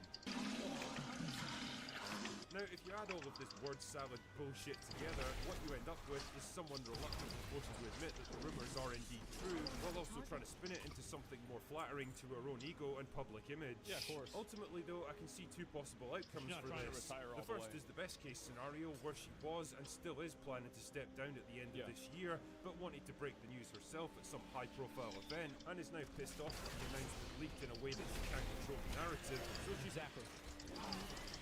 Exactly. Of course. That would make sense. Fantastic. Forced to do damage control to shore up the illusion that all of this is totally happening on her terms. Basically, she wants to go out with the best possible news coverage, and that's under threat now, so she has to act. The worst case scenario, on the other hand, is that she now decides to dig her heels in and stay on at Lucasfilm for as long as humanly possible out of pure spite and malice. And honestly, I wouldn't like to take bets on which one's most likely. It really takes a special kind of person to stay on for years in a position where they know that almost everyone fucking hates them and wants them to leave, but it seems like Kathleen Kennedy might just be that person. And even if she does step down as Lucas... Well, they've tried to like shift, and this is what's happened with a lot of types of franchises and media, is that they've tried to shift away from what their core audience is, and they've tried to shift more into having a general audience of people. But the fact is that Star Wars is about guys with video game, or like with laser swords and like laser guns shooting each other on spaceships with things called Death Stars. I'm sorry, but that's a male activity. Guys, that's guys. You do something like that, you're gonna have guys that are gonna come over and watch this. Yeah, why can't I fucking like this thing? It's fucking true. Absolutely fucking true. Go watch some Star Wars convention. Go look at what the fucking dynamic is. It's guys. Film president this year, there's still the ominous threat of her presence lingering over the franchise for years to come through her involvement with multiple films and TV shows as a direct producer. So even when you hand the reins to a Lucasfilm protege, it sure sounds like you're going to be in that world for 8 to 10 years. Yeah. Fair? I don't know if I'm going to say that, but yeah, it's possible. At the end of the day, I'm nothing but a humble YouTuber. But if I could offer a bit of career advice to Kathy herself, I'd like to end this video with the words of Oliver Cromwell. You have sat too long for any good that you have been doing lately. Depart, I say, and let us have done with you. In the name of God, go. Anyway, that's all I've got for today. Man, you don't like her. You don't like her at all. Yeah, in the game, God stepped down. I feel like they need to just figure out, this is a problem, right? They need to figure out who their target audience is, what they're really trying to do, and do that. He hates her. I think a lot of people don't like her. You don't see male-dominated fandoms trying to hijack the narrative of the Kardashians or Desperate Housewives. There has been one example of that happening. My Little Pony.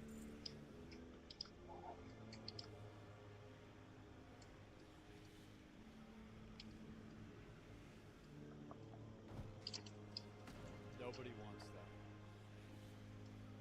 Nobody wants that shit. So yeah, I get it, guys. I do. And have you heard Disney let go of Monolith and their Nemesis system? No, I don't even know what the hell that is. And we don't talk about that disgrace. I'm saying, like, that's it, right? And a lot of the thing is that you're always going to have people that enjoy things that aren't really meant for them outside of the target audience. But I think that Star Wars has forgotten what its target audience is, and they focus too much on making content for a group of people that aren't interested in Star Wars. And the problem is that when you make content for people that aren't part of your target audience, you alienate your target audience. And that's the big issue that you run into.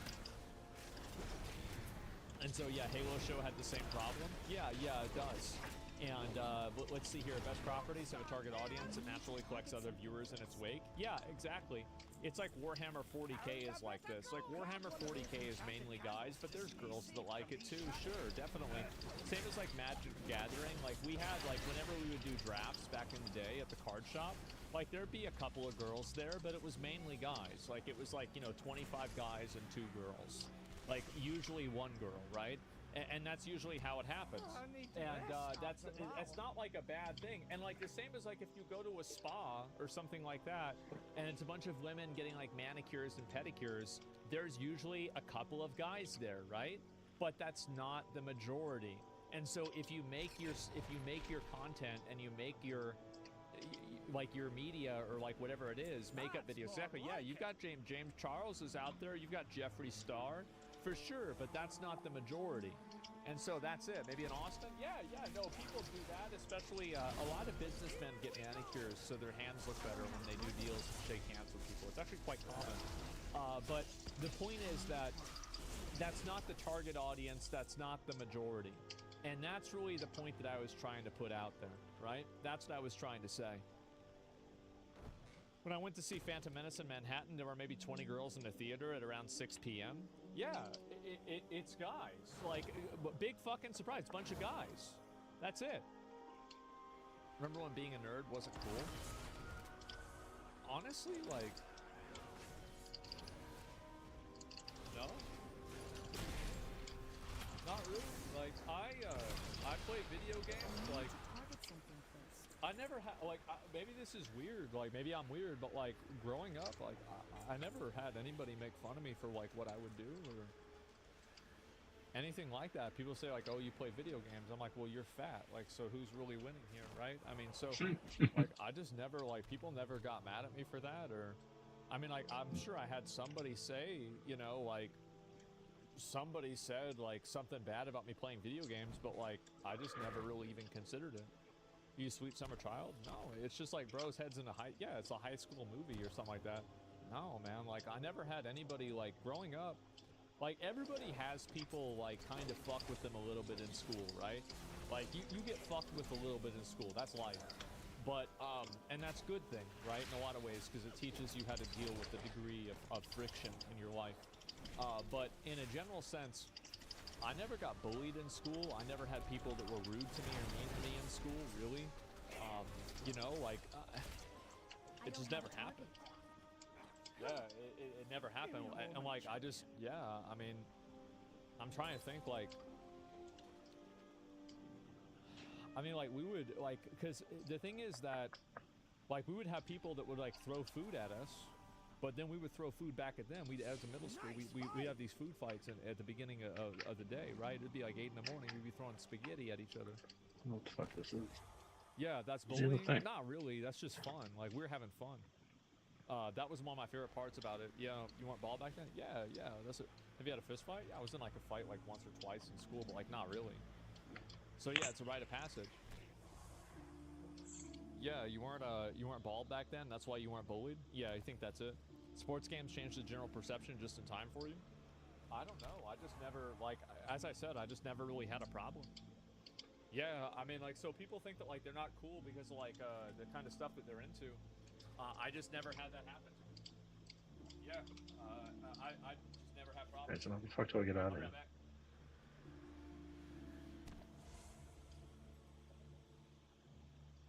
What am I missing in here? It's too far away.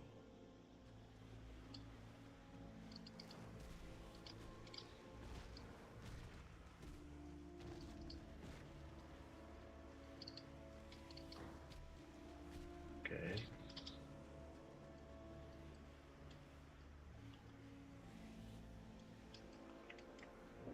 What do I gotta go back or something? Did I miss something? Oh, there. There it is.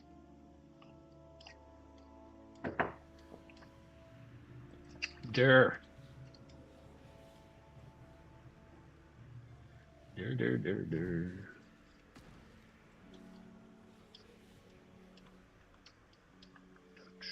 Do.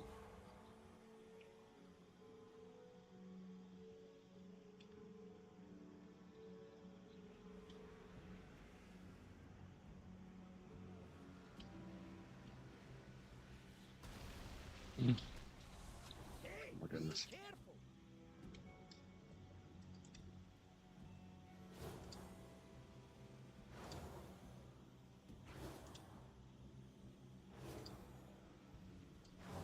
Alright, we're back. Sorry about that. My hair is fucked up today. God damn.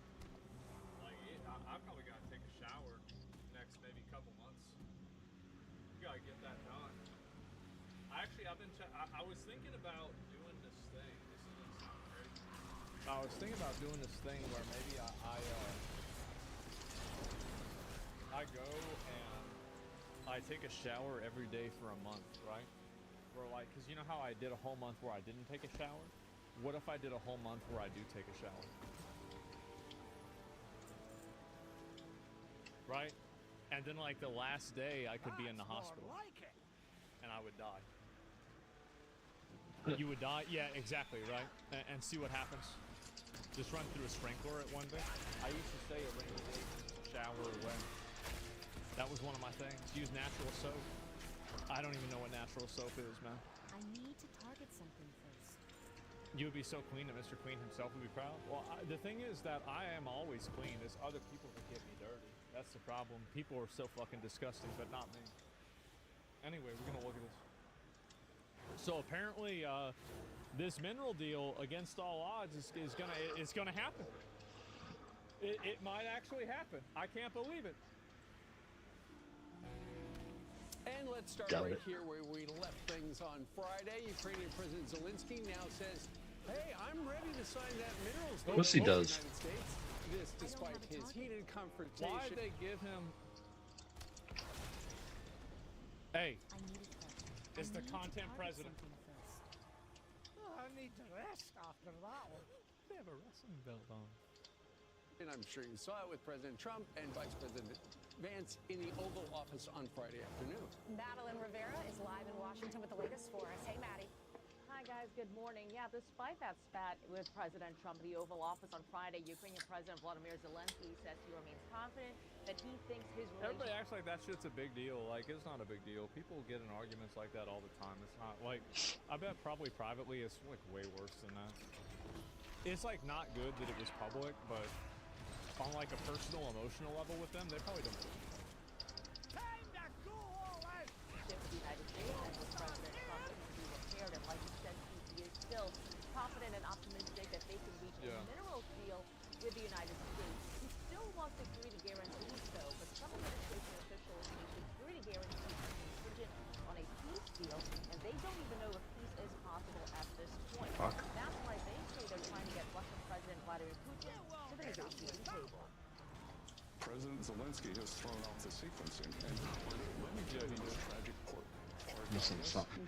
President Trump's idea for this economic arrangement was to further entwine the American people and Ukrainian people and show no daylight. Treasury Secretary Scott Bessent says a minerals deal is currently off the table. To get it back on track, some Republicans and U.S. officials say a major reset is necessary, and they argue that task falls on Zelensky. Something has to change. Either he needs to come to his senses and come back to the table. He needs to shut the fuck up. That's what he needs to. Someone else needs to lead the country to do that. I mean, it's up to the Ukrainians to figure that out. European leaders are grappling with a fallout after holding a summit with other European leaders in London over the weekend. UK Prime Minister Keir Starmer announced the outlines of a plan to end the war. The Associated Press reports the proposal would keep aid flowing to Ukraine and continue to arm them from any future Russian invasion. Starmer reportedly says the UK is ready to put boots on the ground and planes in the air. That's crazy that they're actually going to send troops over to Ukraine. Like, I believe that when I see it. That's nuts. Right? Yeah, is that World War III? I mean, maybe. Like, I don't really think it's World War III, to be honest. Like, unless they start attacking Russia, it's not really going to happen. Plan would still need U.S. support. Europe must do the heavy lifting.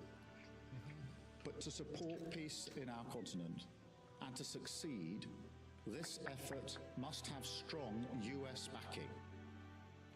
French President Emmanuel Macron spoke to another French outlet where he suggested that a limited month-long truce may be possible in Ukraine, and he said troops could be deployed at a later stage.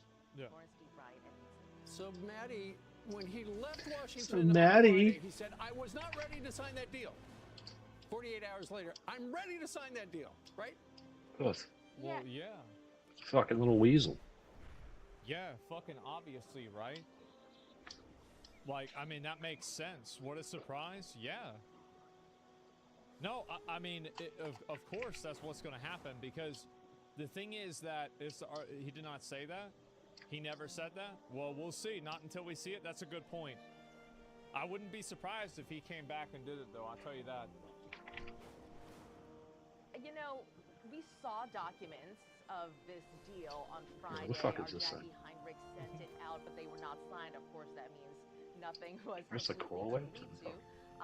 But look, obviously, Ukrainian President Vladimir Zelensky, he was told reportedly by some of his advisors about how to approach the president here, and clearly he did not follow that suggested approach. Now he says he's ready to sign the minerals deal. We will see if that is going to be Thanks, Maddie. He was going to sign the deal if they got through the press conference. That's all he had to do was get through the press conference. The whole thing was Don't done. take the bait. It wasn't going to be. He wouldn't have shown up if he wasn't going to sign the deal. So that was a done deal. So as Jack Keane brought up, who might be his biggest supporter in terms of who he blames in Mark Thiessen's column today, he said Jack Keane what the says fuck the is only this? answer to the question he should have understood going to the only office is the only answer to the question is thank you, Mr. President. I'm going to work with you to achieve a peaceful end to this war. Period. I understand he's literally at war for 3 years. We know. No, they're trying to. They don't like. The thing is that he trying to argue this from a position of equality. He not equal to the United States. He not equal to Russia either. Like, you gotta take what you can get, and like it shouldn't be that way, but I think it is. And like so, I don't know how do you do that in like, you know, because like he doesn't want to look bad in front of like his people too. Like I'm not sure like how to handle that. Like it's a bad situation that he's in. This thanking rhetoric is bullshit. It is bullshit, and it's not bullshit. It's the reason why they want him to do that is because it probably means that basically this is what I think. Like I don't think that Russia is gonna want to do anything when they have this guy calling him a murderer and fucking war criminals and saying like Russia is terrible and shit like this, right? Like they're not gonna want to do and negotiate while he's doing that. And so if he keeps doing that, then the chances of negotiations go really, really far down. Like whether it's true or not, they still go down. Well, it doesn't matter. Yeah, it doesn't matter what's true. We will. Storm Rider Scout spotted. They don't want either. Yeah, exactly. They should arrive And they want Zelensky to follow the lead. Are you not sure if Zelensky's grateful? I think he is. I think he's very grateful to the United States. I think absolutely he is. I don't think he is at all. And I feel like the premise of this is a little bit silly, but they are trying to basically just get him in line. They come back from war after 6 months. They're not the and same. have him not talk shit, He's not a typical basically. leader. And I'm not making excuses, but he goes to the front lines every day. Those 20,000 kids that were stolen, he knows those parents. They're sitting there in Russia. He knows most of the maybe 600,000 troops or 500,000 troops that are no longer on the battlefield, dead or wounded. But his stress is unbelievable. Yeah. Why an aide next to him says, hey, let's not, maybe this isn't a good time to show up. He didn't have to show up to that. He could have had that, they could have signed it, sent it. It could have been done. And all the pressure would have been on Russia. Because all indications are Russia doesn't want to sit down and do anything. What their early demands were are a non-starter. Well, he was told to show up at the White House in a suit and tie. It was specific. Yeah, if they told him to do that, he didn't do that. He in a situation where he should have done that. Like, the thing is that Aslan, you don't know what you're talking about, do you? What do I not know what I'm talking about? Because you're a consistent disagreeers, right? And so what are you unhappy about that I'm saying? And so Zelensky, no, the thing is that if you have these people that are going to give you a bunch of money and they have they have the ability to solve your problem, I would show up in a suit. I would. At the end of the day, right? It's like, because at a certain point, you've got to put your pride aside. You've got to do what's going to work for you. I want you to describe how he's grateful based off his actions.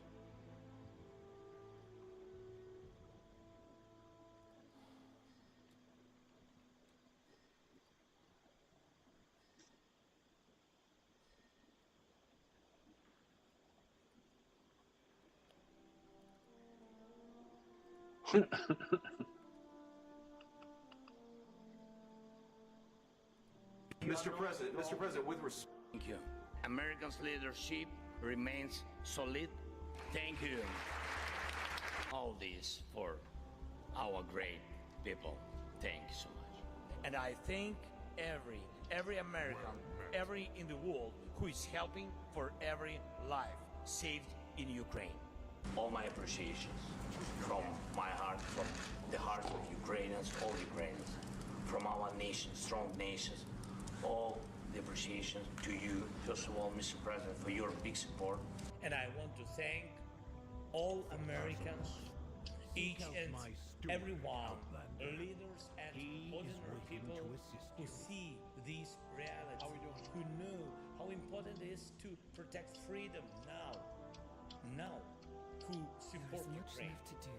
We are grateful to President Biden, to those parties and houses of Congress, and to every state that is involved in one way or another in protecting freedom. I thought the only way to silence them was to hunt down those responsible. I know what that's like. So don't you think you should To survive an atrocity and for feel yourself like before you go around talking shit to me? is all you What do you think about that? This video is not even halfway over, and I didn't start it from the beginning, and you still got here. Now you roaching out over some shit you're talking, making some bullshit up that didn't even happen. Trying to insult me and tell me that I don't know what I'm talking about. Why don't you? I felt it twisting me into someone I'm not. You're right. He's grateful. But I assure you, right? It's just I again, have found like, my way back from the edge, and I am here with you. The White House, according to end. Axios, yes, true. He was told to show up in a necktie. He was told by Lindsey Graham before the We're blow-up, all in this hey, together. Don't take That the we bait. If are. the president says something that The you time disagree will with, come when I must face it's gotta Sabotage be something again. though, like for real. Whenever When you I think do, about it, the fact will that be he for thought the that right reasons. isn't that worth mentioning? Isn't that worth thinking about? That's what I was talking about. How echo chambers happen, and this is the important thing. That's why I didn't ban him. Changing your mind based off of new information isn't being stupid, it's being smart. I don't have anything negative to say about that. I have calibrated my prices. Not everybody gonna know everything about everything. Let us begin with But the best thing that you can do is when you find something new out, you integrate that into your worldview in a healthy way. Very good. Why would I? Well, like, because if the thing is, if you get banned, even whenever you're like, oh, I get it now, I didn't understand, then what reason would you ever have to ever capitulate? What reason would you ever have to be reasonable if you know that every outcome will be negative? Please let me know. It's illogical and it doesn't create the result and the action that I want to see. So why would I do that? blow up. I heard Peter Doocy report yesterday from this couch that his sources inside the White House said that there will be no deal until Zelensky absolutely apologizes for what he did the other day. So I've reached out to one of my sources in the administration, and this was on background before, but I said, can I share this because I was there 2 days before at the White House, and they were working the deal, and they said, fine, share. They were going back and forth about this deal with Mike Waltz as well as Marco Rubio. Now, you got to understand the dynamics that were working. First of all, he skipped the meeting with Scott Bessent when he went over to Ukraine. Slept through the meeting. And then Marco Rubio and the vice president, they come up with this deal with Zelensky. And he says, okay, I'm going to just go to the parliament to get it signed off on. Then he goes publicly and goes against the deal. So the administration was already on edge, but the president was still saying, let's get the deal done. So to Steve's point, he has this congressional meetup, and Lindsey Graham, to your point, says, don't blow up, go out to be grateful, be thankful, and you go do it this way. Wear a suit. Wear a suit. He goes there, Ainsley, and does the exact opposite of all the advice that he was given, and he tries to litigate his case before the media. He should have worn a suit.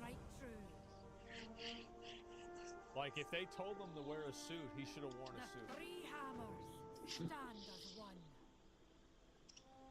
No, he should not. Why not?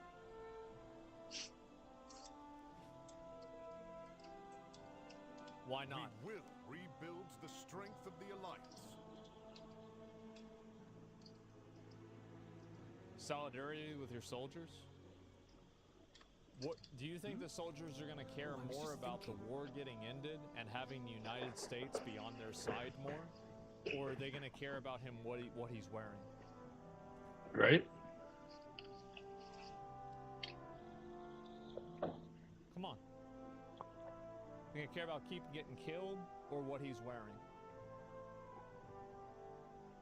It's a stupid request. And that's exactly why he should have done it. I got distracted. The fact is that it's an unreasonable, weird request that doesn't matter a whole lot. It's patronizing. It is. But the thing is that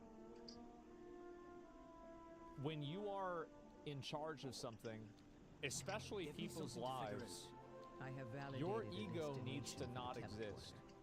Activate it when you are ready, champion. You can't make decisions and do things It works. because of the way that it this makes won't you fix her, feel or James. what you think. Let's go.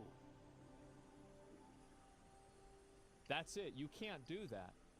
When you do that, you lose. Such a dumb argument. It is patronizing. It is. But he is in a position to be patronized because the United States are the ones that have the money that are funding them. And the United States have been giving them a bunch of money, and they will continue giving them a bunch of money. He is in that position. We are their patron. May the deeps continue He's being to reign. patronized because we are patronizing that country by sending them billions of dollars of aid.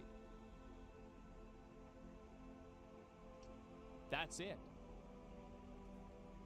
And I know a lot of people think that's not fair, that's not the way that should be. You could be right. Haven't we been here before? You could be right about all that. Conversation terminated. But at the end of the day, the only thing that I look at, like this is what I said before, right? I will ensure Only your do name is in the what is in your archive. best interest. Don't think about ego. Don't think about how something Task looks. resumed. Look at what is the best outcome. Return. Go on then, How champion. can I move Have a go. towards achieving this I'll best help outcome? you if I can. That's it. Everything else is noise. And if you don't understand that, you're going to have a lot of problems in life. It's the message you're sending, like in most other jobs interview, you wear a suit? Yeah, no, you do. Last time you were on Zelensky's, you said J.D. Vance was being aggressive. I mean, I like this new side, I agree with it, but why'd you change your mind? Well, it's simple. I changed my mind on it because I heard that they told him to wear a suit. If he wasn't told to wear a suit, then I would have had no problem with him not wearing a suit. But if they told him to wear a suit, he should have worn a suit. That's new information, so it changes the way that I look at it. Is that hard to understand?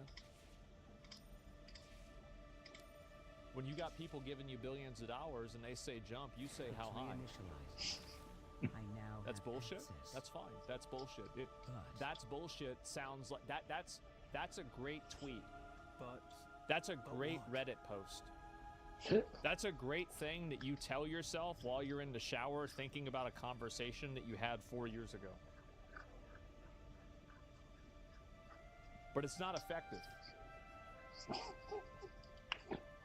And that's what my point is. What is your query? But still, man, it's just an attire. Exactly. So then do it. Fucking exactly. Mayor, this will take some time. That's my whole point. Dagrand and I can handle it from here. Speak your piece. Right. You have a discussing Let's tech do on this? this. I'll pull up one person. I'll pull up one to wake person. And I'm going to go ahead. I'll just, because I just want y'all to see that the thought never even crossed the American mind, so the stupid guy brought it up. He never said anything. He'd be talking about not wearing a suit. Nah, this actually, you know what? This one's not even worth talking about because Zelensky not wearing a suit has been a point of contention for 2 years. Like you're just like the entire premise of your argument is wrong. It's not even worth looking at or thinking about. Yeah.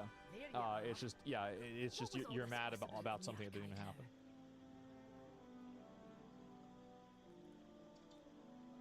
He wants to support it. Doesn't hurt him to wear a suit. When he was asked, he should have worn it. Yeah. People are arguing with you about this. It just shows you his men's age. There's a lot of young men that one of the most important things for them is pride. And it's about their image and the way that they look. And for a lot of young men, especially people that don't have established egos and they don't have a lot of things on their own, they are really like being told what to do is the last thing they want to deal with, right?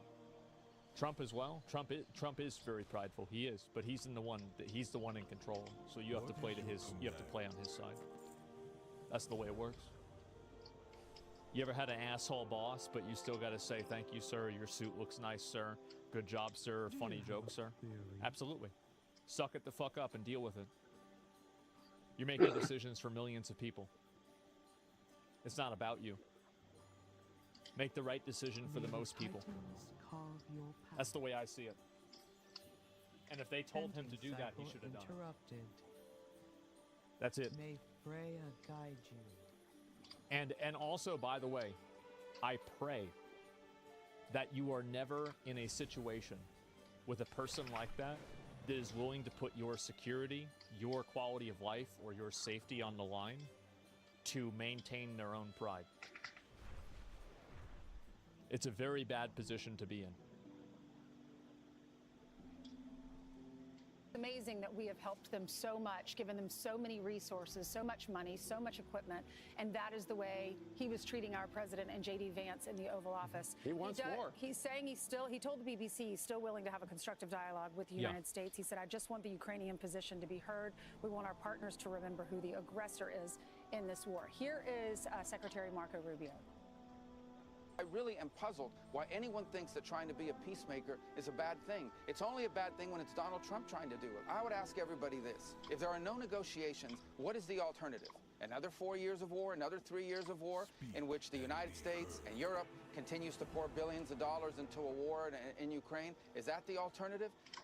I've asked every foreign minister I meet with, tell me your idea of how this turns out. Most don't have a plan. A few have said, well, let's give them another year of fighting. A year from now, a year later, after another year of death, another year of destruction, then maybe Putin will be ready to negotiate at that point. No one here is claiming Vladimir Putin is going to get the Nobel Peace Prize this year, or that he should be the Man of the Year of the Humanitarian Association. What we're arguing here is he has a very large country. Yeah, they think Putin's a piece of shit too. But they just know that saying it about him is going to cause the negotiations to go downhill. That's it. They know he's a piece of shit. Everybody knows he's a piece of shit. Yeah, everybody knows that. Like, they're in full war footing. They're cranking out weapons now at a war footing pace. And we need to figure out, is there a way to get them to stop the war? And the only way you're going to do that is to get Russians engaged in negotiations. After hearing that, Chris Van Hollen, who's just off the hook on Gaza, he's against the Israelis, and anything that Donald Trump's doing. He says he regrets his supporting Marco Rubio for Secretary of State. So does he understand, number one, Marco Rubio was sitting right there. No one told Marco Rubio what to say there. No. Number two is the Russians are losing. It's very clear that the problem why I think they're mad is because things that happen publicly are not what happen privately. And so it's actually a very personal reason why people are getting pissed off about this topic. It's got nothing else to do besides other stuff. 1,000 troops a day. Yeah. If you read the New York Post today, they interviewed 25 people standing in Ukrainian prisons. Nobody knew what they were fighting for. They all were there because they were threatening their families, or that they had absolutely no money and they promised to pay their families if they got killed. They're literally doing human sacrifices. So there's a chance that the Russians might be, well, we're great at misreading the Russians when they were the Soviets too. There's a chance that they might be hollowed out and might be ready. And let's just put the ball in their court. Everyone in Ukraine, just sign this deal, put it in the Russians' court. And if they are going to insist on elections, more land, not returning the children, and knocking a million-man force to 85,000, everyone will know they're not sincere. Yeah, but Zelensky doesn't want to do it. And I think that's the problem right now. He's showboating. He went over to the EU and tried to get all of their support in the sense of to put pressure on the president. And then you got the PM as well as the ambassador, the UK ambassador to the United States saying, okay, we're going to be there with you, but we still need the United States. And so I think there's a major miscalculation from Zelensky's part. He still wants to fight this war. It's unwinnable. More people will die as a result of it. And the president's saying, like he said in the Oval, I want you to be more on our side. The president said, I can't get a negotiation. I have to be... Trump can't be on Zelensky's side. He can't be on Zelensky's side and solve the problem. You can do one or the other. You can't do both. In the middle. But I'm signing a minerals deal with you.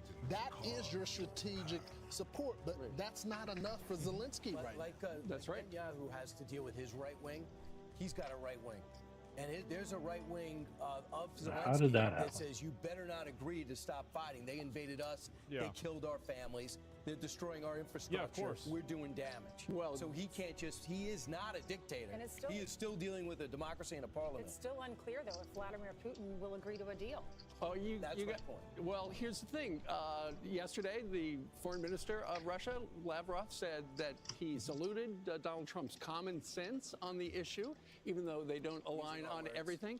And also, the foreign minister spokesperson said that what happened in the Oval Office was a miracle of restraint, they said, the Russians did, that Donald Trump and J.D. Vance did not punch Zelensky in the nose, essentially, will he address because this of tomorrow night? that. Yep. And so I'm thinking that's really where I'm at. Yeah, the Russians aren't being asked for any concessions. The Ukrainians aren't being given any security guarantees. What reason would Russia have to stop? Because Russia would probably get some of the land from Ukraine, and they'd probably get some money out of it. That's the reason, right? That's probably what's going to happen. I feel like that's the way it would resolve. Yeah, and after that, I don't know. The fuck? Where is this thing? Just do it again in 5 years. You can't do that. You can't give them anything if you hope for peace. What's next? I don't know. But my point is that the thing is that, like, with Ukraine being involved in this, there's two separate things. There's what should Ukraine do and what should the United States. So reward their transgressions. A lot of people get fixated around the concept around being right and wrong.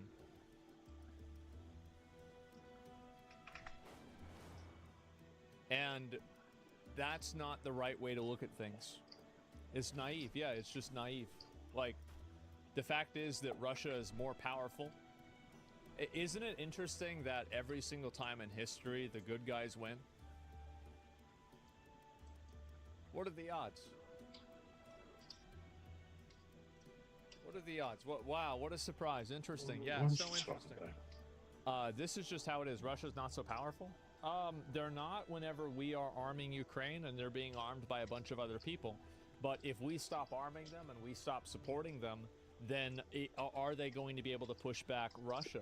I would say probably not, right? I would say definitely not. And so the fact is that it is on us, and it basically is our decision on what to happen. Like, that's the truth. They lose immediately without our weapons and support? Yeah, exactly. And they don't understand that Putin needs to be appeased for this to work. I think that he can't get out of it without getting something out of it, right? Am I missing something? The issue is also kind of U.S. withdrawing support has broken any agreement with Ukraine at the cost of Ukraine dismantling their nuclear arsenal, though. Yeah, but the thing is that Ukraine dismantling their nuclear arsenal in like 1994, it's got nothing to do with now. That's not... The thing is, like, they're not going to make decisions based off of that now. That's not what's going to happen. It does? No, see, like, again, people a lot... This is...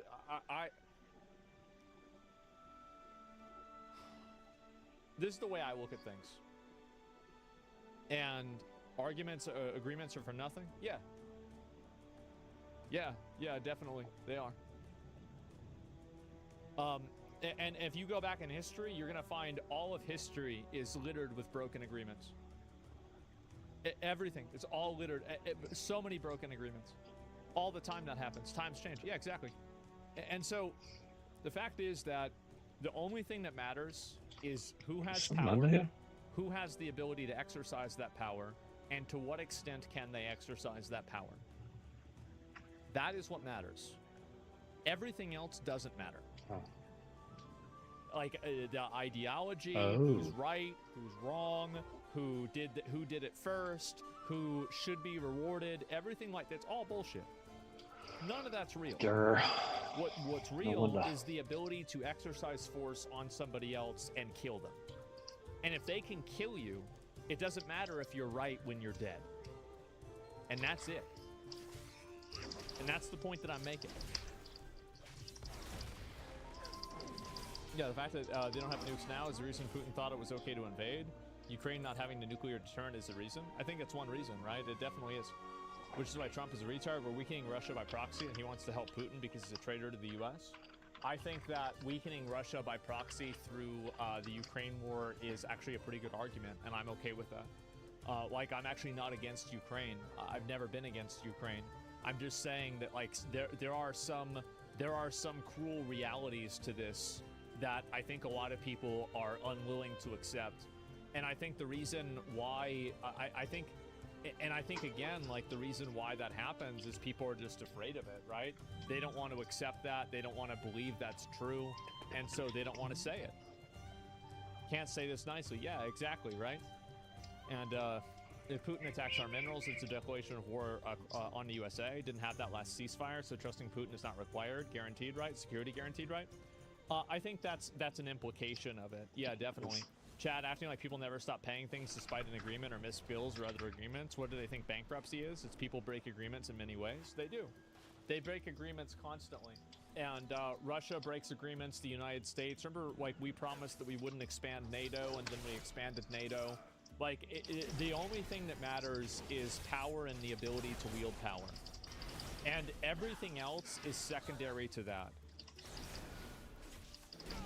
And, like, inside of, like, a civilized society, you have, like, ethical and moral guidelines. But if you want to look at it at a pure nature perspective, why am I doing this now? The only thing that matters is the capacity to violence. Communication initiated. Return if you wish to SpaceX launch? Is that happening? When is that happening? Yeah, I'm not sure when that's going to happen or not. And NATO expansion is a hoax. The promise for NATO never existed. You're simply telling lies because you're uneducated. Are we going to have somebody else go in here? So what is the what do I not understand? Pull me up. You're really dumb. Have you read the Accord? No. What is it? Let's get this. This is a constant disagreeer. What is this? Pull me up. Yeah, what do you want to get pulled up for? You're probably going to get banned for this.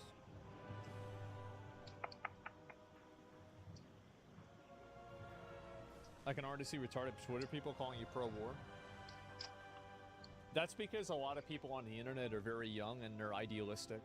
And because of their idealism, it causes them to go down paths that are wrong, basically, right? Like, it's more important for them to feel right than to be... I'm not a disagreeer. I just started chatting. So the fact is, they're really extreme. So, okay, that's nice. What am I saying that's not true? Yeah, that's fine. You can't simply state facts that aren't true. Okay, what are they? What are the facts that I said that weren't true? What the fuck are these things? Please read the Budapest Accord for yourself. No. Say what I said that isn't true. It's very simple. There you are. Say what I said that isn't true. In the archive now. I don't understand how is this complicated. Anything I need to know. You may take your leave. I dismiss you.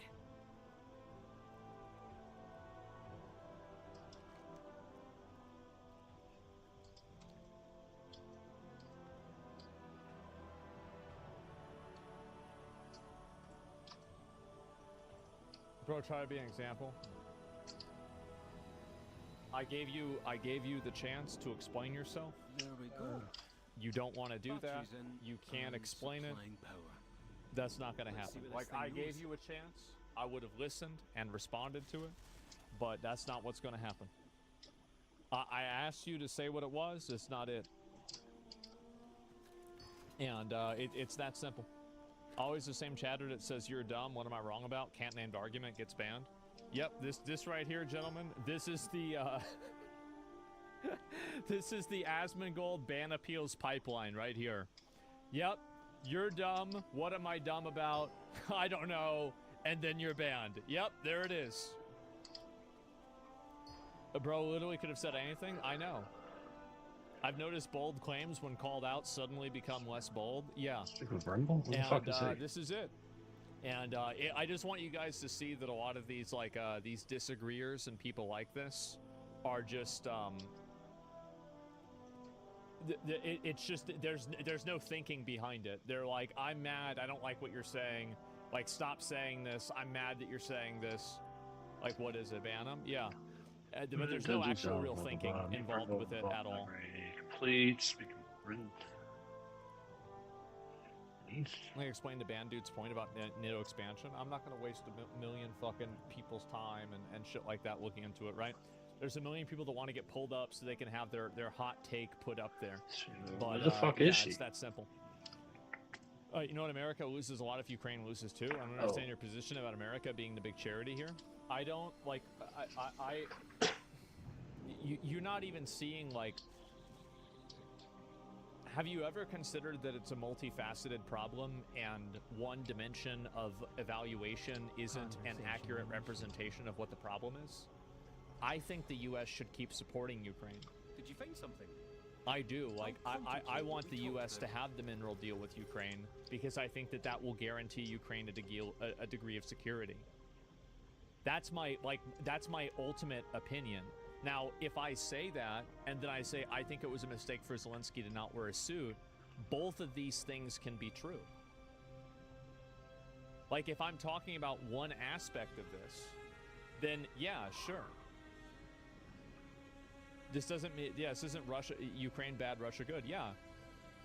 They're not mutually exclusive, exactly. Then why are you not really critical to Trump? Because Trump has the power and Zelensky doesn't. So Trump can't be criticized in this situation because he's the one that has all the cards. He's right. Much to discuss. That's it. You have to capitulate then. You either kiss the ring or you die. Pick it. That's it. Yeah, you bend the knee. Yeah, like and you can say no. That's bad. That's not the way it should be, but that's the way it is. Listen, am I fucking retarded or something? Make sure to take notes. That's my point. I'm out of range. But why do you support that? Because he's the president, and it's not. I didn't support it. Like, what do you mean? What do you mean? Like, so. Let me see if I can find that chatter, and then we're gonna move on. We'll look at a few other things too. Because obviously this has been going around. So I'm not supporting it. I'm just simply acknowledging that it exists. Why am I okay with the way that it is what it is? What do you mean okay with? Why do you support that? Is it like that or not? Let's get down to business. Just very simple question. Is it like that or not?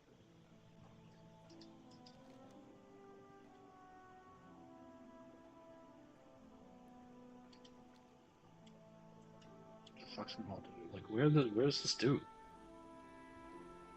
The archive. Oh, okay, that's a fucking. I thought that was it. You may have a 9-second delay. It's okay. It's all right. Don't worry about it. You good? No, he's not gonna get banned. He's not gonna get banned for this. He's not being rude. Yeah, he's not being rude. It is like that, but I know it's okay to not call out how it's wrong. It is wrong. Trump shouldn't be doing that. He's an asshole. He's being a stupid asshole.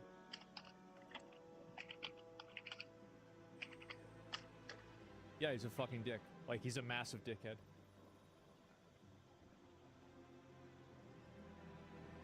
True. Okay, so now what?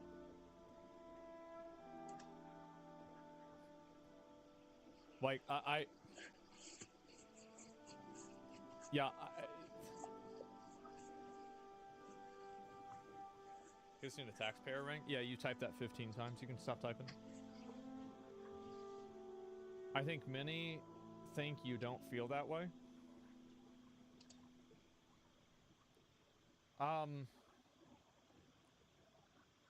I think that many do think that, but that's probably true. That a lot of people think that, I don't know. I mean, I've made a lot of videos that were critical about Trump with this whole topic. I have. But again, I'm like, if you guys haven't noticed, I'm really not an idealist. I'm not at all. As I said, I only look at where I'm at, where I want to be, and how to get there. Not an idealist in any capacity. So, and in some cases, right? I mean, like, on a meta level, I can be, but not on, like, a pragmatic behavioral level. I don't behave based off of ideals, I behave based off of outcomes. And so, there are a lot of people that think that, like, if I discuss anything from any perspective, there are going to be people that are going to be from the other perspective that are going to think that they're being disagreed with. The answers are here. I can feel There are a lot of cases where there are no right options, and there's not like it's easy for people to make assumptions based off of what isn't said. It is. It's always easy for people to make assumptions, but I think that the problem is that if I curate and I make content that's catered to the lowest common denominator of people that are emotionally unstable and angry, what I'm going to have happen is that that's going to be the only people in my chat. And so generally, I don't talk about that stuff a lot because if people get upset or get their feelings hurt or anything like that, the majority of the reason why is because they're probably not listening or paying attention to what I'm saying, or they hear half of it and then they stop listening, and that's it. 25:30.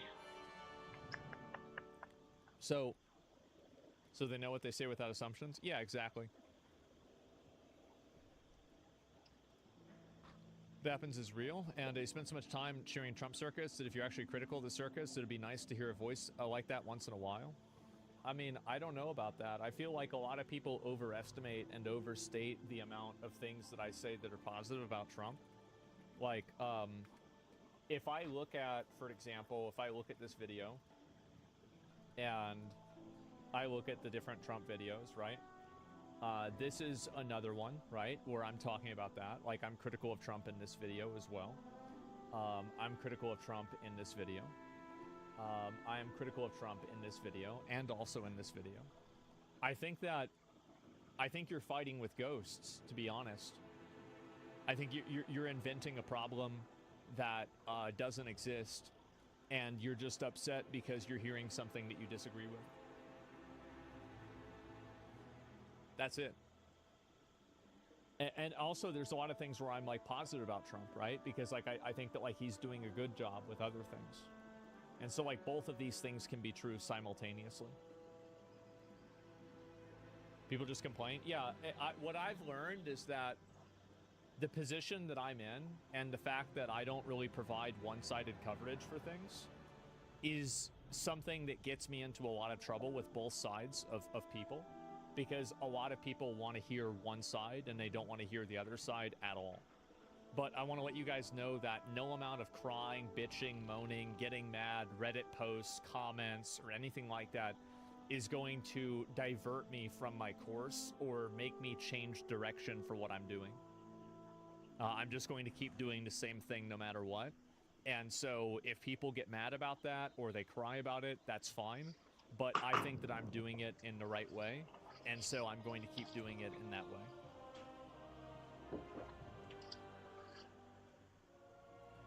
Yeah, that's it. And so, like, if people don't like that, then that's up to them.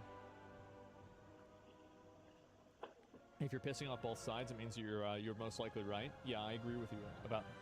You certainly whine about Hassan a lot. Really? I mean, I don't think I really do a whole lot.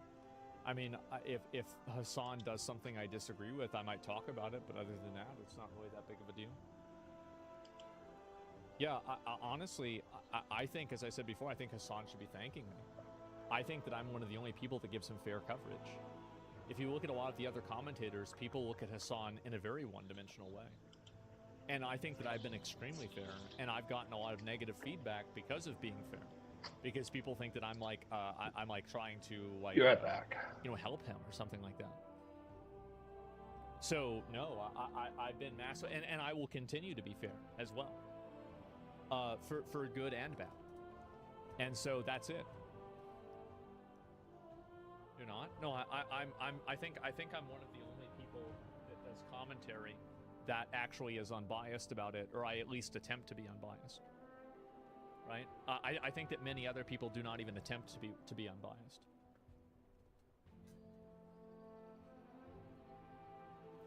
Anyway, let's move on. Listen to this. Here we go again. Another ICE operation has been leaked, this time in Northern Virginia, where agents plan to raid today and tomorrow. After details were posted by a reporter, a migrant activist group then told illegal migrants... That's crazy. Posting this shit ahead of time? Like, I think the people that are leaking this should get criminal charges. Because it puts the people that are trying to, like, do the arrests and the, do these operations, I think they need to go to jail. Or, like, at least be put up on charges, right? I mean, obviously you have to defend yourself in court. But the problem is that the reason why people do this is because they're getting away with it. The moment that people stop getting away with it is the moment that it stops happening. Who leaks this shit? People who think that they're doing the right thing. What to do and what not to do when they meet ICE agents. That includes do not open the door without a warrant signed by a judge. Do not sign anything. Do not show ID from a foreign country. Jonathan Fahey is a former DHS Deputy Assistant Secretary and former Director of ICE, and he joins me now. Jonathan, good morning to you. So DHS Secretary Kristi Noem says that in the past, leakers have already been found. Nothing's illegal about what they just posted. It's about them leaking the details of an upcoming raid that was confidential. Not that tweet. They have been fired, but this keeps on happening. Who's doing the tipping off, and what can the government do to prevent this from happening in the future? Well, I don't know who's doing the tipping off. What's interesting, though, a lot of times these big operations not only involve federal agents, but sometimes they involve state and local officials because you have to involve them, letting them know people are going to be brought into the jail and things like that. But what can be done? These could be, people could be charged with obstruction of justice, which is a federal felony, carries up to 10 years in prison. And that's what they need to do. Crucify a few people and this stops happening. It's that simple. That's all you have to do. It's really justified here because these agents that are going out there on behalf of us to keep us safer are being put in danger because of these leakers trying to advance their political agenda. So this is extraordinarily serious. Nobody has been, hurt or killed at this point because we know, but somebody really bad may have already gotten away and can harm somebody else. So I hope they're taking this as seriously as possible. I'm sure the Department of Justice is investigating these with the appropriate resources with the intention of holding people accountable. Am I the only person who is very frustrated about the fact that whenever Trump ran on Drain the Swamp, what I wanted that to mean is that the people that were doing the bad things go to jail. That's my viewpoint. Like, it's not enough to get rid of them. They also have to be punished to the highest maximum extent possible. And I think that's what a lot of people want, too. Bad things are illegal things. Doing things that are illegal. Obviously, if you're not doing something illegal, you shouldn't go to jail. But if you're doing things that are illegal, then yes, you do. If you're not following your job, if you can be charged for obstruction, then yes, absolutely. And I wish Trump would realize that it wastes money. It doesn't waste money. And I'll tell you why. The reason why it doesn't waste money is because extra money will now have to be spent in order to get the people that got away because this raid wasn't as effective as it would have been if it wasn't leaked. So immediately, yes, it does cost money to put these people in jail. But in the long term, it costs way more money to not put them in jail. And also the problem is that if somebody knows that the only recourse and the only punishment that they're going to have is, oh, you're just going to get fired, well, they're not really going to care a whole lot. Like, punishments are very good deterrents. And a lot of people basically act based off of what the punishment is for a certain thing. accountable. What about the people online, Jonathan? The people who are hearing from these sources that they have within the government and then posting this information on Twitter, can they be prosecuted? Well, I think that's an interesting question. If you are basically... You don't need to prosecute them. Prosecute maybe like a couple of them, but then after that, they'll stop doing it after you prosecute the people that are actually leaking it, because they won't want to spread it if they think that they're going to get in trouble. You're promoting information for the sole intent to obstruct or impede an investigation. I think that's something they will look into. I think that's maybe a more aggressive approach, but it's certainly the people leaking it will be in the crosshairs, and then subsequent from there. But they should be put on notice that these are putting people in danger, and if you're doing something with the intention to obstruct or impede an investigation, that's obstruction of justice under the law, and you could be prosecuted for it. Okay, well, it's going to be an interesting week because on Capitol Hill, the House Oversight Committee is going to have a hearing, and the mayors of the sanctuary cities, New York City, Chicago, Denver, Boston, are going to testify. I mean, it's going to be a public dressing down, but how important, how significant do you think this hearing could be, and will anything change as a result of this? This is extremely important for one reason. I'm excited to watch that, bro. I'm so excited to watch that. Risking your ass for illegals is wild. I think so too. I think that we are in dire need of a recalibration, and yep, the hearing is not needed. It's just public propaganda. I know, and I think that it's very important. I think there are some forms of basically public, like, I'm a very big believer in performances having value. There's a reason why they used to like burn people at the stake and crucify people and everything. It's because it works. It works to scare everybody else into not doing something.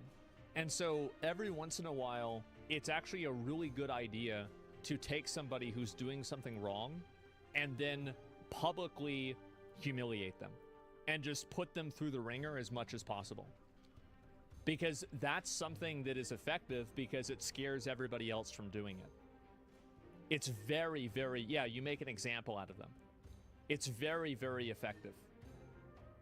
I'm a big advocate for this. Not all the time. And doing it all the time weakens its power. See, people are most afraid of uncertainty. So if something happening always creates an outcome, in a certain way, people become accepting of that outcome.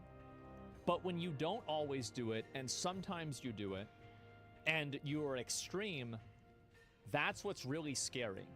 People aren't afraid of what's predictable. People are afraid of what's unpredictable. And unfairness is unpredictable, so you want to be unfair in order to stop people from doing things like this. So you don't have to get rid of everybody. You just have to get rid of a few of them, and then that stops the rest because they don't know if it's going to happen to them or not. And so you can manipulate human psychology to effectively put in less work and get the same result. The public needs to know what these sanctuary cities actually are doing, and the whole purpose of them is not to keep the kids in a preschool from being deported. It's to get people in jail to remain in their communities, which is astonishing to me. And it's the fact that it's persisted so long is also even worse. So what they've been doing is preventing ICE from being able to take people from local jails and remove them from the country because they want to encourage more illegal aliens in their community and keep existing illegal aliens in their community.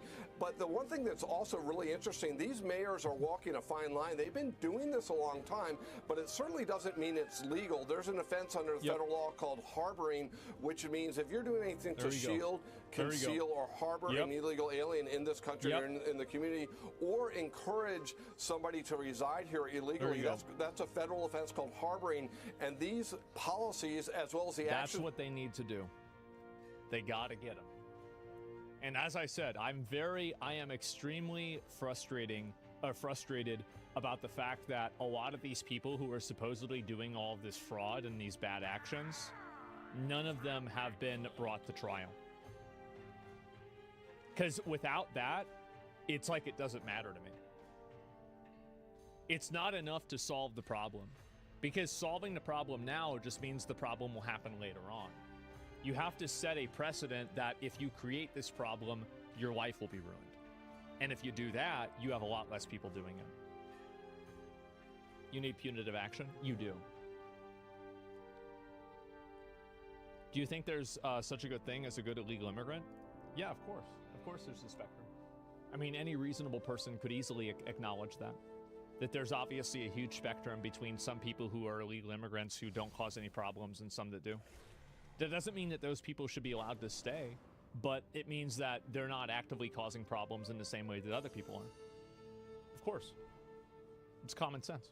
So these mayors and other officials are certainly walking a very close line on that. So it'll be interesting how they answer it. Are they going to admit the purpose of our policy is to keep illegal aliens in this community? I think that's a problem. So they're going to try to walk this line. I think that you'll see some false testimony, which will say they're doing it to not scare the immigrant community and things like that. But what we know is they're doing it precisely to keep illegal alien criminals in the community, because non-sanctuary cities are effectively. So this will be quite interesting. It'll be addressing down, but it'll be interesting how they answer because of criminal liability that might be at hand. We will keep your words in mind as we watch his testimony unfold later this week. Jonathan, thank you so much for joining us.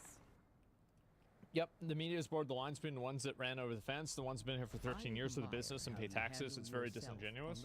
Well, they've bored the lines between the people that are here illegally and the people that aren't here illegally, right? They've bored all of the lines in every single way.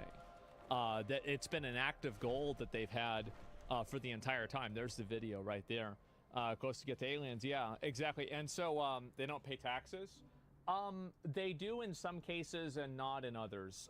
It's not, what do you call it? It's not like super simple, but it's not very complicated. There are some taxes that they do pay and some taxes that they don't pay. Like they have an I-10 individual tax identification number. This is something like my dad used to do and deal with whenever he worked at the IRS. And some people that are illegal have that. Others like use kind of like fake identities and pay taxes through fake identities, etc. Right? And so I wanted to bring something up because this is something that I talked about this earlier today on my stream, and I think that I have a degree of responsibility to correct instances of inaccuracy. And so today there was an accusation made at Pirate Software for DMCAing people and DMCAing his content off of Clips channels. And according to Pirate Software himself, who tweeted this out, he said, as said on the post, I never filed DMCA here and someone is impersonating me in doing so. Appeal these and fight them. I have never filed a DMCA on this platform. So it sure seems like Pirate Software is not in the wrong. He didn't do that. Cap? Okay, so the way that a DMCA works is that, so, okay. So a way a DMCA works is,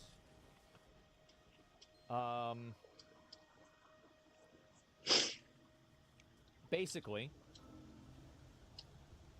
so this is the claim, and this is the dispute, and this is the court. So basically, if you want to dispute a case, you can do that. You can dispute a DMCA case, and you can remove that strike from your account. But that does cost you being willing to open yourself up for litigation. So basically, by Pirate Software saying that it's not me doing this, no one else other than Pirate Software could enforce litigation against the person because they don't have the ownership of it to begin with. So if you make the dispute and then the person can't enforce the litigation through the court, it doesn't exist. The DMCA claim gets deleted. Do you understand? So he's lying? What I'm saying is that it would be impossible for him to lie and also have this be true. Because basically, if he filed the dispute and then the dispute went back to him, he would have to decide the court case. And so if he decided to file a court case against them, then that would go public and it would be evident that he actually did lie. And if he doesn't file a court case and the dispute went back to him, then it would go public and it would turn out that no, in fact, he was not the one that filed these claims to begin with. Oh, not exactly true. So he literally cannot lie. No, he can't. Basically, right? And so yeah, there it is. The tweet can be used to appeal. Yeah. And people are kind of dense. He announced that he didn't send any claims. Well, I understand that they're dense and he announced it, but I just wanted to explain the way that it works, because a lot of people don't understand that. He definitely can. What is this? It's not that he can, it's that he didn't. He didn't do it to begin with. So if he didn't file the initial claim, then why the fuck would he file a court case after the dispute?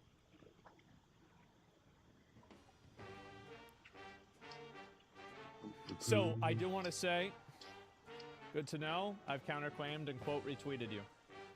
Yep, again. Yep, I should probably even...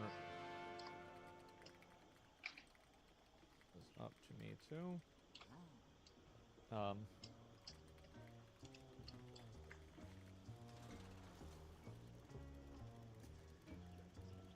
Yeah, easy enough. And yeah, there we go. Trust me, bro. Argument accepted.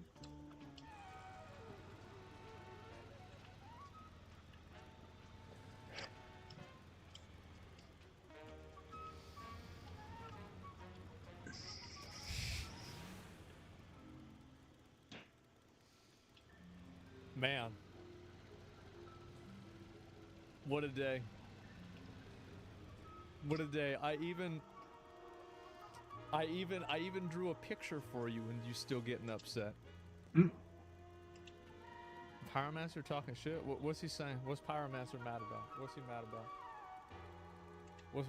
What's he all mad about right now about me? What is it? Yeah, I'm curious. What the hell is this? Oh, is this a fucking bullshit? Okay, there it is. Yeah, what's he mad about? Pull up his stream, it's wild.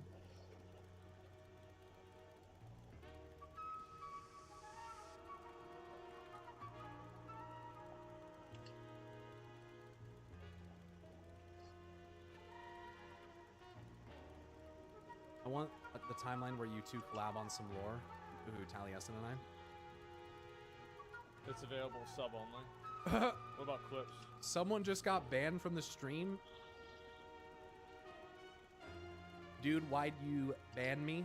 Asmongold hate raid incoming. Oh, really? We have an easy solution for that. Here's a leech. It's called subscriber mode. It's alright, man. Don't worry about it. Oh lord, he coming. Farm them hate subs. Prick. Oh, look at that. Aw. Oh, look at that. None of you can say anything anymore. Ain't that a bitch? What was that? Seems like he's having a good time. And anyway, so why? What's he saying? What was he saying?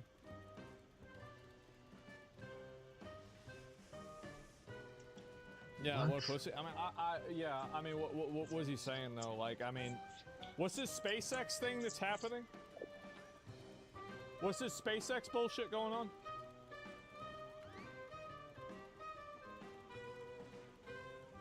It seems like there's not really a whole lot happening here. I don't know what this is. It's about 50 minutes. Okay. He ain't nobody who cares. Well, I've known Pyromancer for a while, so I have like an opinion. It's on X. He was saying how he could never be friends with anyone that watches you.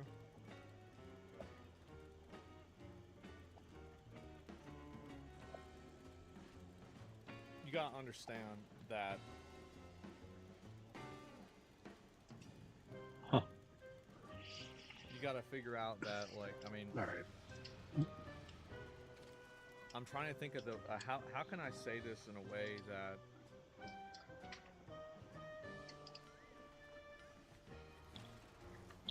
there's a bunch of people that are, it's water under the bridge, who cares? Yeah, no doubt.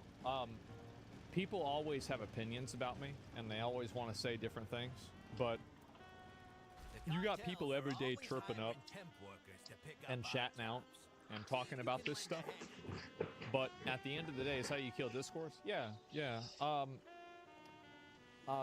It's not important to me that, like, he called you a Holocaust denier. Yeah, I don't really think that I am. I mean, personally, like, as somebody who's a bit of an expert on my own viewpoints on it, yeah, I'm kind of not. Sorry. Yeah, I don't think so. They be riding you? Yeah. Search flight. I'll look and see if I find it on here. SpaceX. When's this happening? It's March 2nd. Watch it. This it? Okay, so it's happening in like probably 3 minutes. Okay.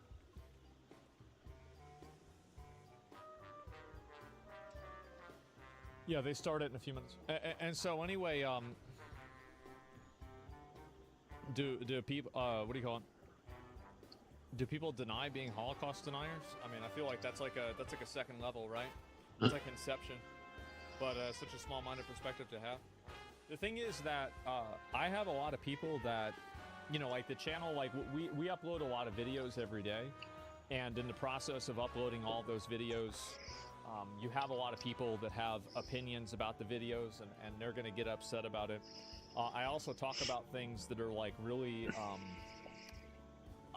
and this is another component too, this is important to keep in mind, is that a lot of people like saying bad stuff about me because it gets them attention. And so, like, a lot of them are going to be totally cool and fine with me in private. We're going to be there's no problems privately. But publicly, they want to go and peacock around about me being a bad guy. And I'm okay with that. I'm okay with that because that's the game, right? That's the game. It's their job. They got to do their job. That's all right. And it's business, right? I've dealt with people. I've dealt with roaches my whole life. It's nothing new to me. It doesn't even offend me. It's just the way it is. And so anyway, why? It's weird. Because, do you remember what I said when I was on a raid? Whenever I would be in a 40-man raid, I wouldn't be in a 40-man raid. I'd be in a 40-man battle royale. And it'd be me against 39 other people to try to get the items. That's right. And so I'm always thinking about, like, what's best for me. And I'm always, like, I have people that are on my side, for sure, definitely. But I always make sure that the person who's the most on my side is me. And so, like, for me, like, I've had to deal with so many roaches over the years, and so many people, like, trying to, like, fuck with me. Like, people, like, and this is especially, like, after I graduated, like, high school. Holy fuck, bro. Like, we had all these friends and, like, people that we would do shit with. Oh, my God. They were some roaches, man. Oh, wow. But we had to deal with them all the time, right? We dealt with them constantly. And so, really, I mean, it's not something, like, that really bothers me because I'm just so used to it. That's the truth. Refresh. It's not happening. Like, if it was happening, I would do it. I would watch it. So you were bullied? No, that's not even what it is at all. And friends don't recognize me? Yeah, no, people hating you like it's their job. Would you consider the NMPL car convo him roaching? Yeah, I talked to Nick this morning, actually.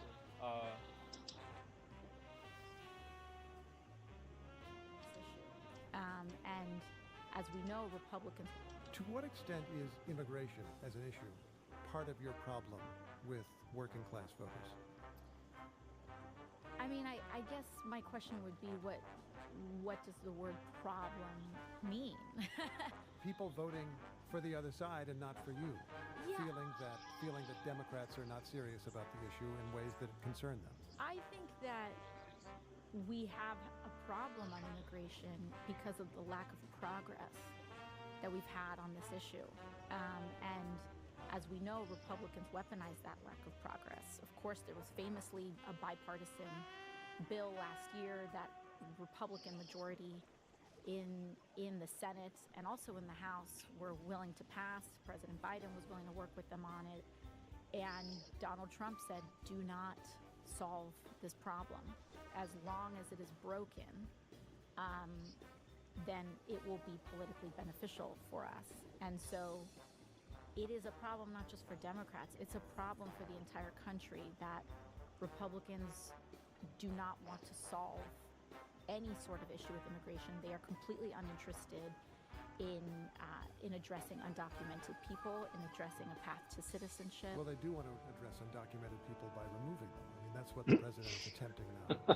Even then, you see what Republicans did with the Lake and Riley Act recently in their passage with it, in that they authorized the complete gutting of due process. So now you can take a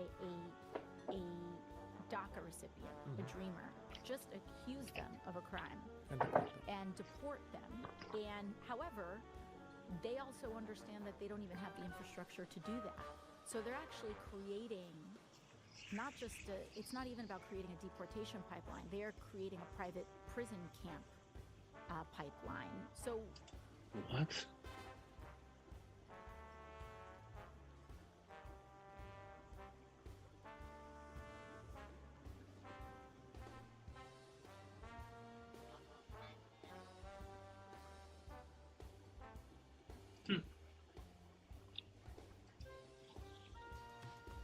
I mean, I don't hate Pyromancer. I mean, if he hates me, that's kind of his problem, right? I mean, like if you like, yeah,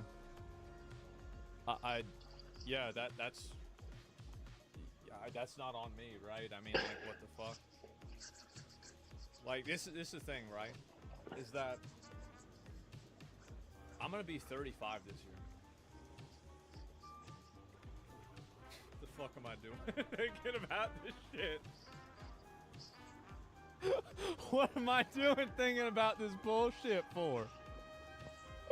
What am I doing getting wrapped up in this horse shit? This stupid ass trash. Who cares? What am I thinking about that for? Yeah. It's just not for me, man. The thing is that, it's not even that. Yeah, no, the thing is that, yeah, that 34, I can't be offended by 14. Yeah, that's it. When you hit 35, you go closer to 40 in that moment than 30. See, I'm actually not even worried about turning 40. Because I bet when I'm 40, I'm probably going to be just the same shithead that I was when I was 17. I do. I feel like there's probably, like, I'm probably not going to be that much different. I'd probably be the same guy, pretty much. And then, like, the thing is that, because I asked my dad about this. Because, like, my dad, he used to go with his friends and go around with, like, a shotgun and, like, shoot out things and, you know, blow up, like, street lights and shoot, you know, like, raccoons and shit like that. Driving around with his boys, drinking, you know, way back in the day. And I'm like, you know, do you still feel like you're that person? He's like 77 now. He says, yeah, fuck yeah. So I don't think I'm ever going to stop feeling that way. Yeah, now he can't do it anymore, but like, he doesn't feel different. So I don't feel like I'm gonna be that much different.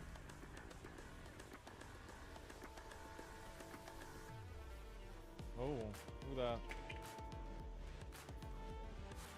Is the rocket's gonna go up? Yeah. Yeah, we're gonna watch the launch. I'm not gonna watch the whole thing because I honestly I want to play Monster Hunter.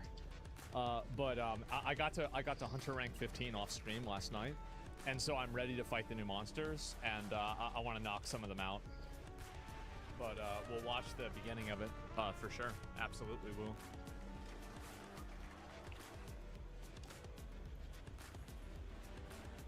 When are we sending people at Tatooine?